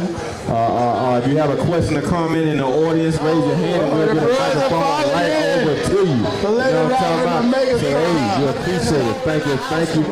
Yeah, they still piling in. Hey, it's still crunk over in here. Hey, spend some money. If you're in the building, if you're in the area, come over to the Patio Social Club, 3150 Highlands Parkway. Come over and stop in that humidor, grab a stick, join the show. We talking sports, we covering everything from the coronavirus, Atlanta United, the Lakers, the XFL. You know what I'm saying? We going in. I appreciate it, everybody. ATL. Last question for the Fast Five. Question number 5 is going to be a real one. It's probably going to take more than 30 seconds for anybody to actually break this one down. But hey, who's counting? UFC 248 featured co-main events with Adesanya versus Romero and Zhang versus Johanna. Which fight was better? Yeah, we need to spell that so that people can Google and see the beatdowns that happened in the women's fight. The men's fight was a boring one. Even for UFC, where they were standing around, they got clowned on Twitter for that, for the inaction. How do you have an inaction in a UFC fight when you can kick, you can hit people? I love when they start getting that knee going on them. Man, yeah, you can do it. I start, I love it when they put that knee on their head. Man, they start pounding them, man. It's brutal, man. And to see them cats trying to rope a dope in the UFC pit, that was against the rules. Yeah, it was weak, man. Who you got, Mike? You think the Adesanya fight was better or Johanna and John? I like Sean. Hey, she put the beat down on that broad, Yeah, man. she had the big forehead. And when you saw, it was like it moved. The liquid that was in the bruise that she left on her head, you could see it move across her forehead. Like fluid was building up. I thought they were going to call the fight at any moment. The Adesanya fight, it was very conservative. You know what I'm saying? Wasn't a whole lot of glitz and glam going on over there, but your boy pulled it out. I was a little disappointed in that fight. But the women, they brought it home. They sold the tickets that night. Oh, they absolutely did, man. I was highly disappointed in Adesanya versus Romero. Romero actually had a masterful game plan. He sat back and counter punched. He stunned the hell out of him with a couple of cold left hands in the first round. Yeah. Adesanya was scared to come in. He knew he coming in with flying kicks. He had something for everything. He was blocking the leg. Well, he actually didn't block too many leg kicks, but he was ducking all the spin kicks, and every time he hit him, he hurt him. But he let him off the hook. Romero should have just bum rushed him. If he had come out aggressive, he'd have destroyed Adesanya. He missed his window right there. But just for which one I'm picking, easily the John-Johanna fight. I mean, John won the fight, but the fight was close. It was a split decision. It could have gone either way. Johanna was giving her work. We're looking at what Johanna's forehead looked like because it was swollen all the way out. Looking like a cartoon or something. Looking like Martin when Tommy Hearns whipped his ass in that episode. It was beat up like that. But man, did you see John's face? Yes, I did. She couldn't even open her eyes. Yeah, they both took a She beat. got beat up too. That could have gone either way. That was a great fight, just like what they're calling it. Say it was the greatest fight in UFC women's history. I absolutely agree. You think it could have went either way? It easily could have gone the other way. Wow. Both of them took crazy punishment. Wow. The forehead is swaying your opinion. You watch what actually happened in that fight, they both were taking heat. Young, she never stopped. It was like she was a robot. She never stopped punching, man. Their weights distributed different. The punches she landed had more heat behind them. But Johanna, she came with that heat. She did. She fought a respectable fight. Her strikes were concise. They was on point. They were sure she was getting. That's why she looked like that after the fight. I would hope to see a rematch, but honestly speaking, the way both of them looked after the fight, neither one of them need to fight again. Just really due to health concerns, neither one of them need to sit back in the damn octagon. Okay. They might die. Yeah, We're okay. talking about worrying about coronavirus, we worried about folks fighting dogs, this, that, and the third. Why you ain't worried about that? That chick looked like she died in the ring. And we made money. Yeah. We watched it, we loved it, we want to see it again. She probably looking real bad. Today, looking in the mirror, she probably looks terrible. When the last time you heard somebody mention CTE in UFC? I don't know why we don't hear it more. Or boxing? No doubt. They getting their face beat in. Nobody can talk about it unless we talk about football. That's what's up, man. I agree. I'm just saying, if somebody take the heat off the NFL, look at these other sports, they get beat in the head, and that's what their sport is about. Right, exactly. That's the difference. Their sport is about this right here. Quite different in the NFL. I want to jumble up your brain to make you get woozy and pass out. That's my goal. That's not what we're going for football. I want to get the ball in the end zone. If at all possible, I'm going to try to not let you touch me, let alone lay me out. These folks are like, man, I'm going to take you all the way out. I know we went all the way on the tangent, but I just felt some kind of way. There you go. Hey, Hey, go over there and spend some money in that humidor here at Cigar, not Cigar, but the Patio Social Club. I'm smoking the AJ Fernandez Hoya. So go check them out, spend some money over there, get you a good stick so you can join in the show tonight, you know what I'm saying, and feel a part of what we're doing. If you got questions or comments, raise your hand and we get a microphone to you.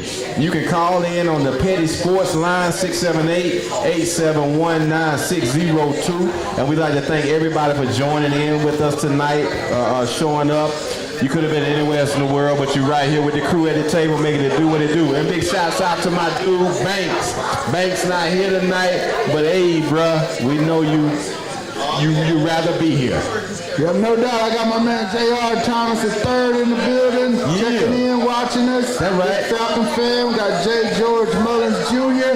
and Doc Hayes. We got Kenny Bowes in. Okay. Kenny Bowes up in New Jersey. One of our frat brothers from Howard Alpha chapter in the house. Hey, that's what Kenny it is. Bowes. Thanks for watching, Kenny Bowes. Big rock, they call him rock bottom, shot him, got him, that's what he do. He got rhymes behind his name, that's how he come with it. Much love for tuning in, baby. Yes, sir. Yes, sir. Man, we gonna keep this thing rolling. We moving on to the NCAA tournament. We got the challenge. To the games. What we need y'all to do, join Petty Sports on ESPN Tournament Shoppers. Go ahead and create your brackets. The group name is Petty Sports. Get in the Petty Sports group, then you can get your chance to try to beat the Petty Sports crew with your brackets. You only get one. I already locked it at one. You can't put in 15 brackets, so you can get all your upsets in. Submit your best bracket. Put it in there. Download the app or go on ESPN.com, create a bracket, join the Petty Sports group. Good luck, but not really. It's not one of those 7 bracket affairs. You don't get to pick all the upsets of the 12 sides and pick them each way in both brackets. And one bracket. Give me your best bracket. Don't sit there on Sunday making us 9 brackets. Give us one. ESPN app, one bracket. I picked that upset in my 15th bracket, right? No, one bracket. You pick everything. Well, you. Whatever bracket you think is your best one. Hey, I'm gonna tell you right now, I'm rolling with the Dayton Flyers coming out of Southwest Ohio. That boy Obi Toppin. Gonna give y'all a tip. Y'all gonna win. Y'all gonna have to beat Dayton. I don't know about that, but go ahead, Fees. I don't know. So, man. San Diego State's a sleeper too. Hey, I mean, I'm just floored looking at the teams that are in the top 10. This is abnormal. You got Dayton at 3, San Diego State at 6, Creighton at 7. When did these teams start getting ranked this high? Well, they keep their players. They're not doing one and dones. They put together basketball teams. They play together. There's no one and done stuff up in there. Kansas is the big power. They're the blue blood sleeper. You know, That's what my man got his head over there. yeah, got Florida State. Coach Hamilton. Florida State. He's an eye on them. They might be in my Final Four. No question about it. He's playing? With all the movement in the top 10 in the 2019-2020 NCAA basketball season. No. This is probably the most we've seen in NCAA history. We've never seen the number 1, number 2 team get knocked off as often as what we watch. Does what we saw throughout the regular season make the tournament series relevant this year? This is going to be the mid-major Final Four. Folks are already calling that. You're going to hear them talking about that on Sunday when they start picking the brackets. It's going to be about 8 or 9 teams with a shot, depending on how they stack the bracket. Gonzaga's going to be out west. You know, Dayton should get the Midwest on the 1 and 2 line. You know, and then Louisville's a sleeper. They were holding down number 1 for a while. So, you know, it's going to be some contenders. They dropped already 15. You know, I'll be picking my Bearcats to get to at least the second round, but you know, that's me. I'm gonna gamble on my boys, so that's how my bracket's gonna stack up. But it's gonna be delightful because you got so much talent that stayed at the school, and the transfer rules changed too, where cats can go kind of cherry pick and go from team to team and so forth. So you're gonna have some dark horses this year.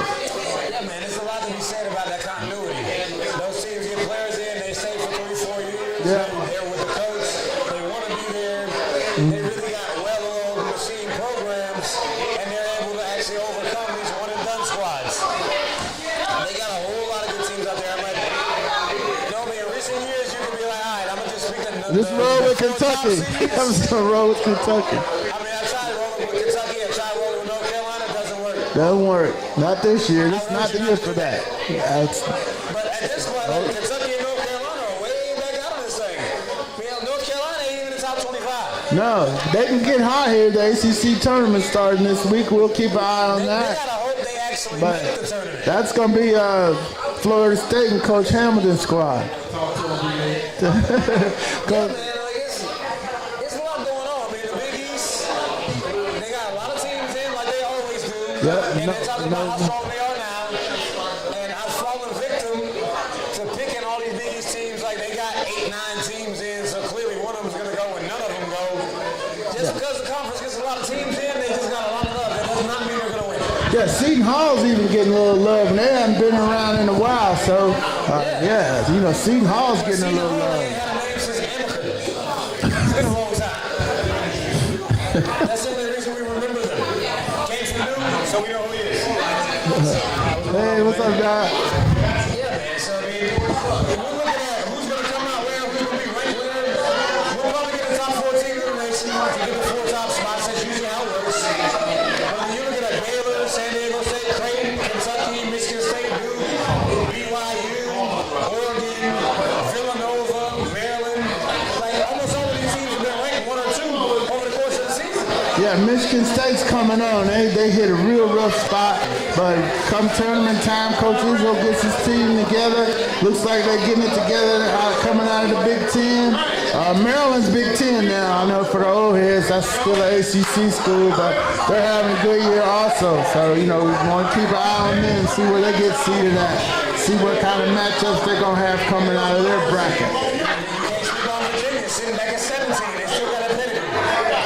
Man, I think it's a lot of parity going on. I didn't know a lot of people talk about San Diego State. San Diego State look real respectable out there. You know what I'm saying? So don't sleep on those guys. There's a lot of teams that may come up and sneak some cats, man. And I don't know where that happens every year anyway.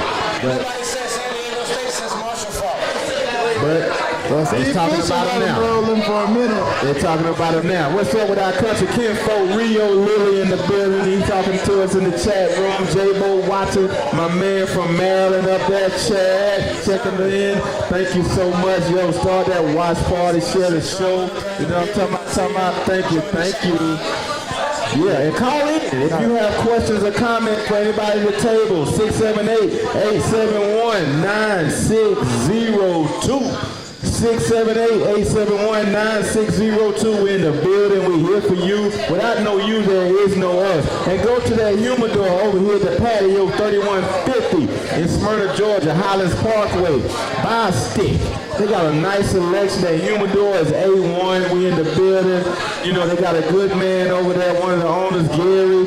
He's a humidor that's, he's not a humidor, but he's the man that's handling the humidor over there right about now, and he can direct what you need. From the novice all the way up to the aficionados, they got something in there for you. So spend some money, you know what I'm talking about? Support the business. We're highlighting the business as well. We're not here just in the building doing a sports show. We want to highlight and showcase the PATIO Social Club. It's the new kid on the block. They do a really fantastic job over here. They have food, they have drinks, they have smokes. And like I said last week, the bathrooms are clean. They got clean bathrooms.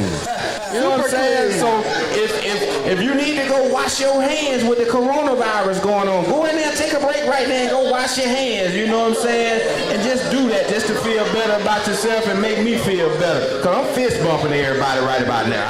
I ain't shaking no hands and hugging. I don't want you in my face. I'm going to fist bump you. And we're going to keep it moving. You know what I'm talking about ATL. Wash your damn hands. We shake hands. It's all good. Yeah, Fed, you're doing the leg whip like Ken Clay, huh? Just like this. Get it out there. We just going down with the feet.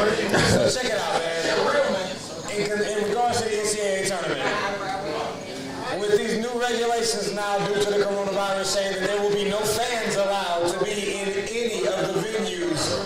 during the entire NCAA tournament, does that benefit the Cinderella teams or the bigger teams to not have any fans in the building? Well, it depends on where you know, the venue and the proximity of the school. So when North Carolina would play in Greensboro, that would be a home game.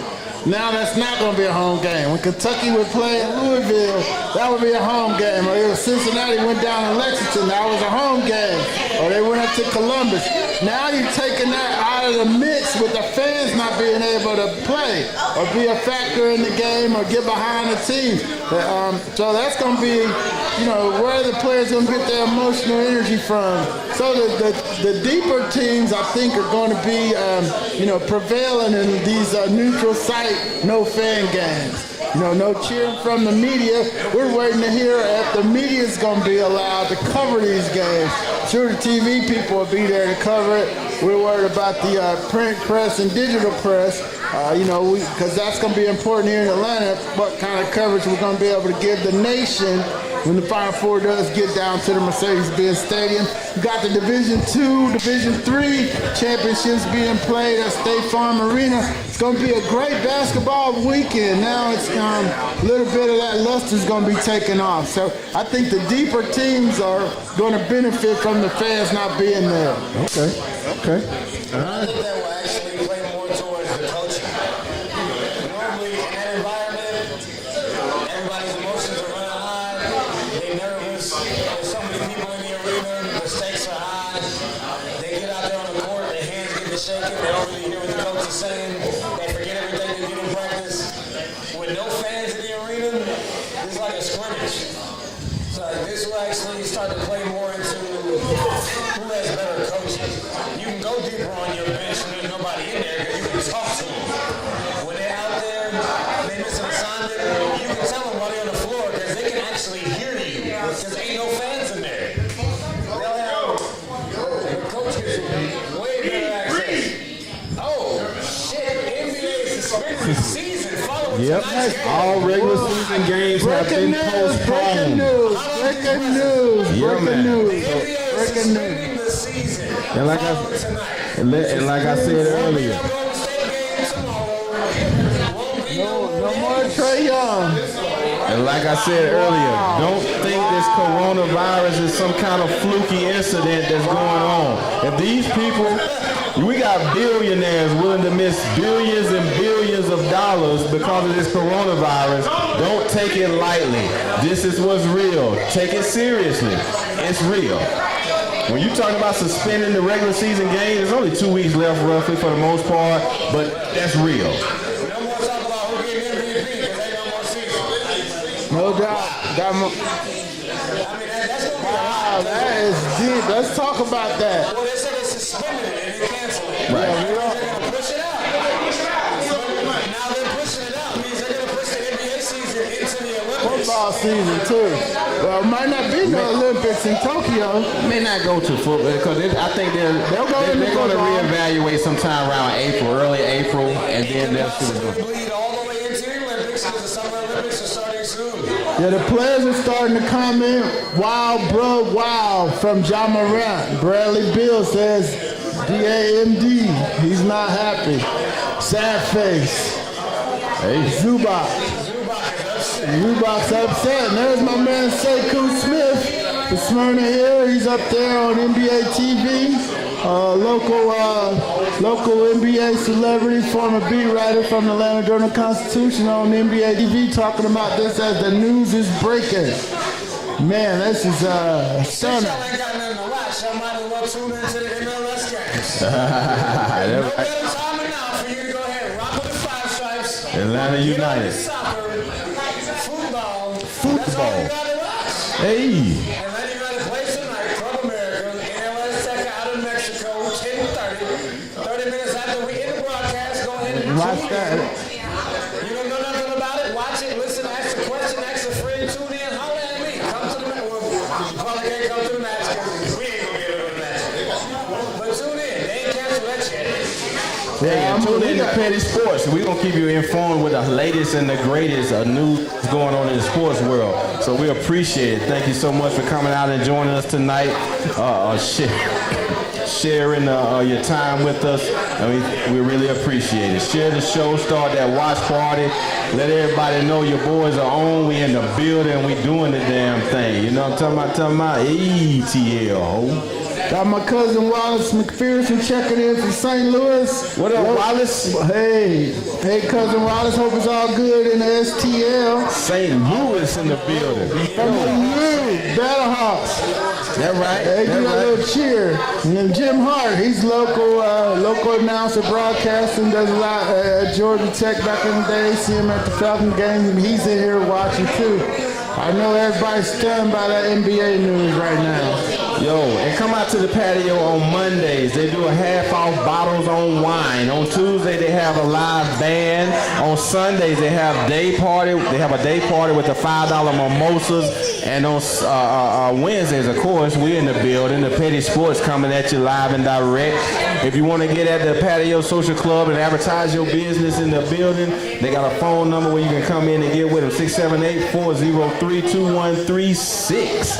And join the page over here, the Patio Social Club. They're on Instagram, the Patio ATL. And if you're on Facebook, the Patio Social Club.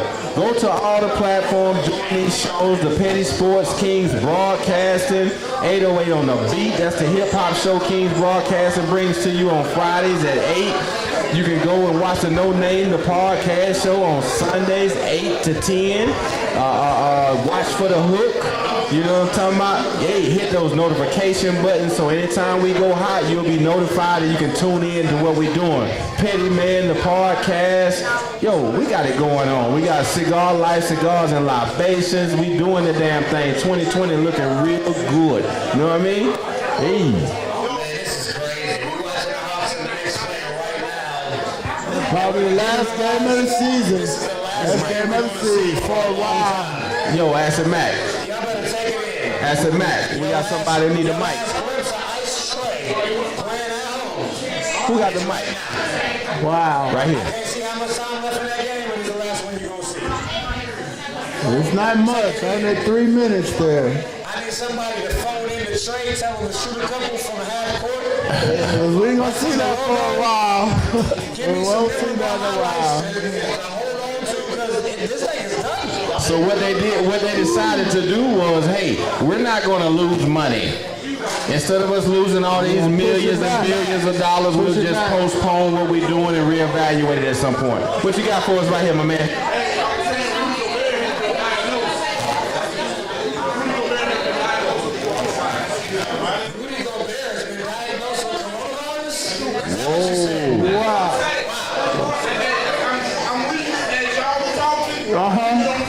Wow.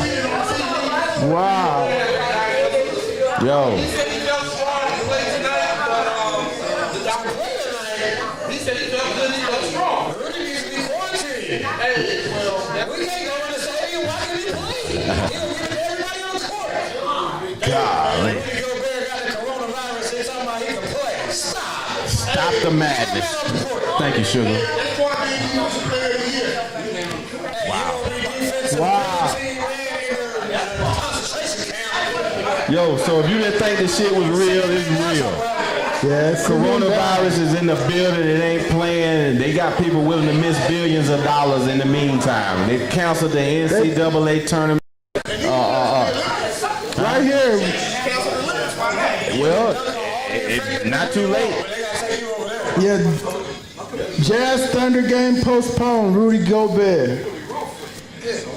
Yeah, this is real now. It's hitting close to home. Yeah, this is like something out of a movie reporting on this stuff that's coming out as we speak. Like, you can't be serious. Yeah, man. Yeah, I know personally, I'll be on my deck smoking my cigars for football season. They gotta be like Bernie Sanders got corona. Like, oh God.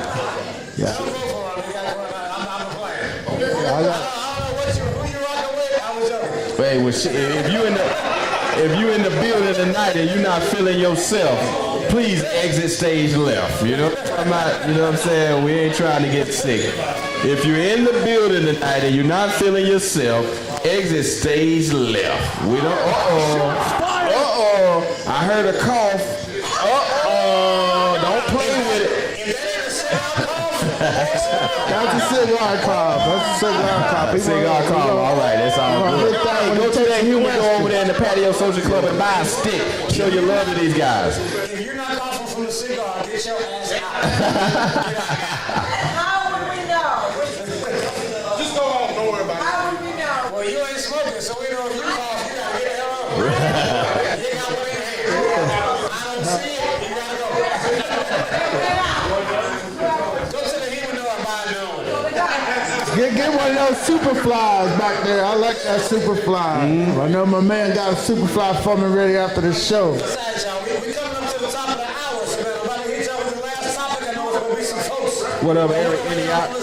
See Eric Iniok in the building. What's happening? So, I mean, without further ado, man, our last topic of the evening, Dak, Mr. Dakota Prescott. Oh my God. Turned down a $33 million reported $105 million contract last season before the season started. Dallas is said to have offered a new contract, which they're mulling over right now. But if he doesn't accept it, they'll likely give him the franchise tag on Monday, because they did push the deadline back to give the players a chance to vote on the new CBA. Will they vote Saturday? So should that go ahead and sign this new agreement, or should he just hold out and see what he can do? Well, Todd Francis is agent. I know what he's trying to do. He's trying to reset the market at the quarterback position, which would put Dak at about $40 million. So, 33, 105. That's an under-market deal. Well, nobody complained when they made Jimmy Garoppolo the highest-paid quarterback in the league after 7 games. Nobody complained when Kirk Cousins got $94 million guaranteed. Now, all of a sudden, Dak played 4 years, went to the playoffs twice, making $4 million a year. Now everybody wants to start counting his pennies. So, man, pay the man. This is a disgrace to the Cowboy Nation, a disgrace to the NFL salary structure. The guy has earned his money. They paid him on a rookie contract for 4 years. They benefited from that bargain of why he slipped in the draft in the first place. Seattle did it. They took care of Russell Wilson. If I was Dak's agent, he would have never played a game last year. Because they don't start paying until you start holding out and withholding your services. So at this point, the franchise tag, he might get his money for 1 year. I wouldn't play on that. We saw Le'Veon Bell sit out a year. I mean, they're trying to play with Dak's money, and if I'm Todd France, I'm going to sit out. And I'm with you, D-Led. I want to go with what the market bears. Like you said, they paid Russell Wilson $35 million, Ben Roethlisberger $34, Rodgers $33, Kirk Cousins, Carson Wentz, who has done nothing. He's not. Has he been healthy for a full season yet? You know what I'm saying? And he got the big payday. And it's hard to turn down $105 million guaranteed. That's a lot of loot. A lot of fucking loot. But hey, man, do what you gotta do. But you don't want to get that franchise tag. So he's gonna have a hard decision to make here in a couple of days. Cause I think the CBA vote ends Saturday. Saturday, 11:59 p.m. The franchise tag starts on Monday at noon. The tampering period starts on Monday at noon. You can negotiate, slap a tag. If the CBA passes, you got 1 tag. You don't have 2, so then we ain't even talking about Amari Cooper and what they're going to do with him. So Dallas is in a real tough situation. I Whoa. don't know what Dallas is actually offering Dak, but There's other 105s out there. depending on what it is that's actually on the table, if they offered him anything more than what they reported that they offered him before the season, I think he needs to go ahead and take it.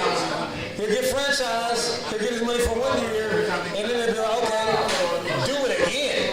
You let the league pass in this season, you get a franchise, you'll get that one big payday, and then if you don't do it next season, after you don't have Amari Cooper anymore, and everybody's keying on Zeke, and they're depending on you to put up numbers without the receivers, and you don't produce, you might end up shooting on yourself.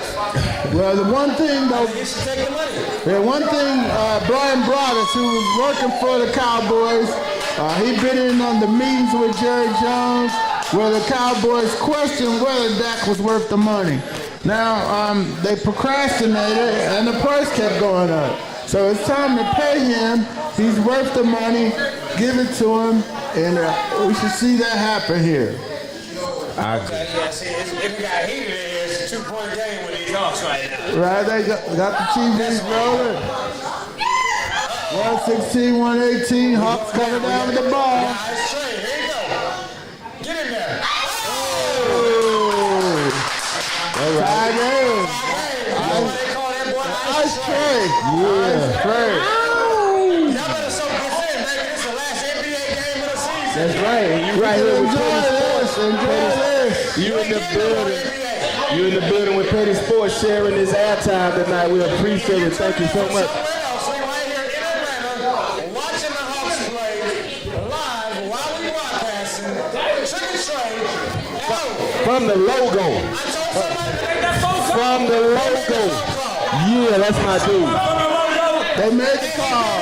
Yo, don't fuck with my dude. That guy right there, Ice Tray, is for real, for real. 5 minutes ago, I said somebody need to shoot that bad boy from the logo, and he did it. Yo, we got a question from the audience, a comment. What you got? All right, yo, so about that, real quick, I agree with you, D-Man, pay that man, but the thing is, that doesn't want the 5-year deal. He wants that 3-year deal to come up. So he can go back. So he can go back to the bank, so he can get in while he's still in his prime. That's the issue right now. They're trying to spread it out over 5 years, backload with incentives and all that other. Yeah. He wants that money for 3 years so that he can come back to that. What he wants is 2 bites at the apple. He wants to take the bite now, then when the new TV contracts come in and the live streaming deals and the salary cap goes up, he's in a new spot. He's in a new spot in 3 years, and that's what he wants. It makes sense to me. I know Todd France, one of the top agents in the game from here in Atlanta with CAA Sports, and that's a smart strategy on their part. We got another question, a comment from the audience right here. What you got for us? What you got? What's up, D?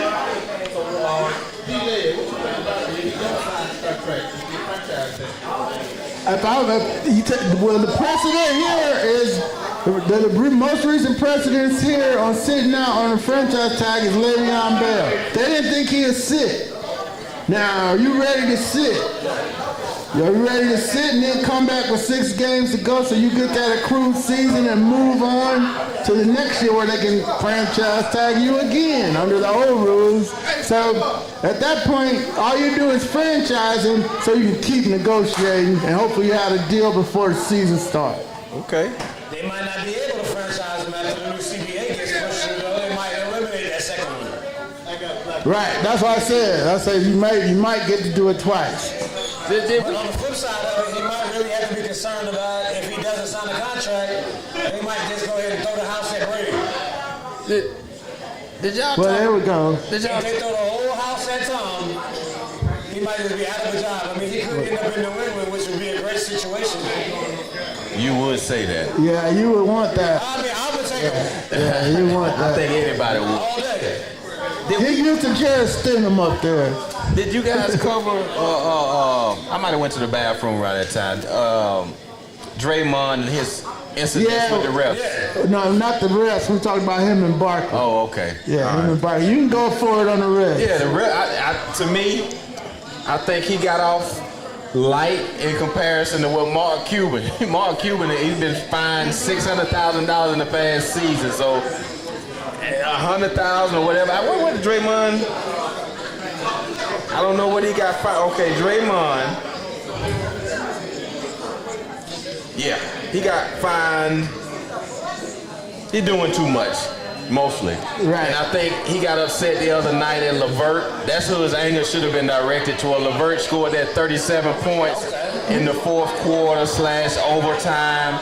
I didn't even know who LeVert was until that night.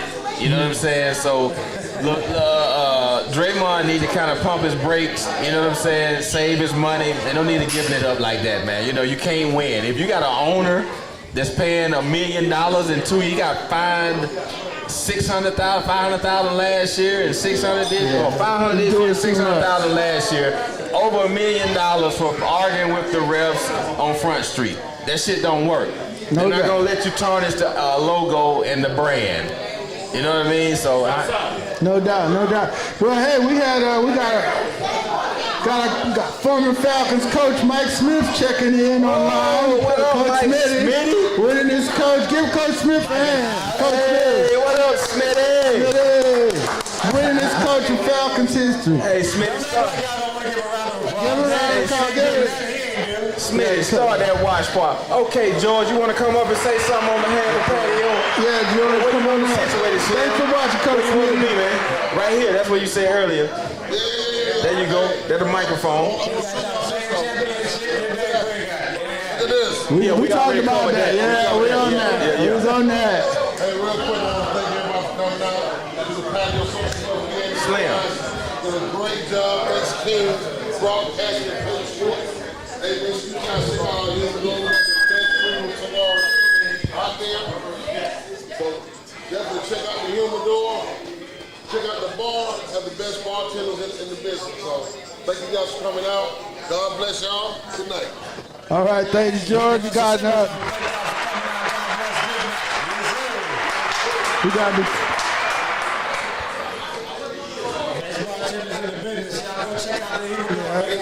Yeah, come in. My homegirl Keisha checked in. Daryl Davis, former president of the. Yeah, we got just under 5 minutes left for the show. My man Daryl Davis checking in, former president of the Smyrna Spartans, Smyrna Seahawks. His son. Yeah. Miles Davis, linebacker up at Davidson College. I coached him in his first football game. Thanks for checking in, Daryl. Hey, we want to say everybody here in the building, we thank you for coming out and supporting us tonight and sharing your love at the patio for the Petty Sports, brought to you by King's Broadcasting. Give yourselves a round of applause one more time for coming out. We thank you so much. We really appreciate it. Hey, and check it out now. Go to www.kingsbroadcasting. Join the page, like the page, share the page, Petty Sports, all of that. Get the notifications, hit that notification bell. So when we go hot on live, you know what we're doing. We're in the building. Maybe you can come out and support us no matter where we at. Stay tuned for 808 on the Beats. Come on Fridays at 8. That's a hip-hop show with a southern swag and flavor. They highlight artists that you don't normally hear about. They don't get the airtime on the radio. They highlight their talents and, you know what I'm saying, bring them to the masses. We got No Name the Podcast on Sundays. Check them out, 8 o'clock. King's Broadcasting Studio. So, go join the page, like the page, share the show, hit the notification bell. We on all platforms. Periscope, Twitter, Facebook, YouTube, Instagram. Do it. We appreciate it. Help this thing go digital. Yeah, ATL, ho. This thing go all the way digital. Yes, sir. Go ahead. We got a few more minutes. We got the Hawks and the Knicks going straight in overtime. We ain't gonna be on there all the way till this bad boy go off. This is the last NBA game of the season as we know it. Y'all need to take it in. Take a sip. Get another drink. Get you a stick. Let it just soak all the way in what it's gonna be. Yeah, and if you need to wash your hands, go wash your hands. You know what I'm saying? We're about cleanliness, okay? If we need to tell you to wash your hands, you need to get out. That's really what it is. If you wouldn't wash your hands before the coronavirus, something wrong. If you wasn't doing it before, get the hell out. I don't need you here. Yeah. Thank you so much. We are excited and delighted to be here tonight. We thank the patio for having us. Got a little news for him before we go. Okay. Breaking news. Ant-Man and the University of Georgia Bulldogs pulled it out. They advanced in the SEC tournament. Ant-Man only put up 5. They got 22. Yeah, they got 22, 21, and 15 from Rashawn Hammonds, Jordan Harris, and Severe Wheeler to advance to the second round of the SEC tournament. Dogs versus Florida at 3 p.m. tomorrow in the SEC tournament. So Ant-Man's got one more game, but his boys stepped up tonight over there in Nashville. 22 or 15? Rashawn Hammonds had 22. Jordan Harris had 21, and Severe Wheeler had 15. His boys stepped up for him. That's what's they good. Didn't want Ant-Man to end. They've been waiting for that all year. 3 p.m. tomorrow against the Gators. Hey, we got less than a minute. That's courtesy of Chip Towers from the AJC. Yeah, we got less than a minute left before we go dead on the internet. Give a shout out to one of the Patriots in the house, representing Boston. Yeah, okay. Representing these Patriots in the house. All right, that's what's good. Can we get that outro music? March Madness on Big Bro. Can we get that March Madness? The March Madness in the building on the outro. Go ahead and take us out, Big Mike. Yeah, man. Once again, we thank you guys. You could have been anywhere else in the world tonight, but you were right here with the crew making it do what it do. We thank you so much. When I know you, there is no us. So like I said, go join the pages, like, follow, share, and we got there. We're going to get that up out of here. You know what I'm talking about? The Hawks are losing right now in overtime by 6 points, but yo,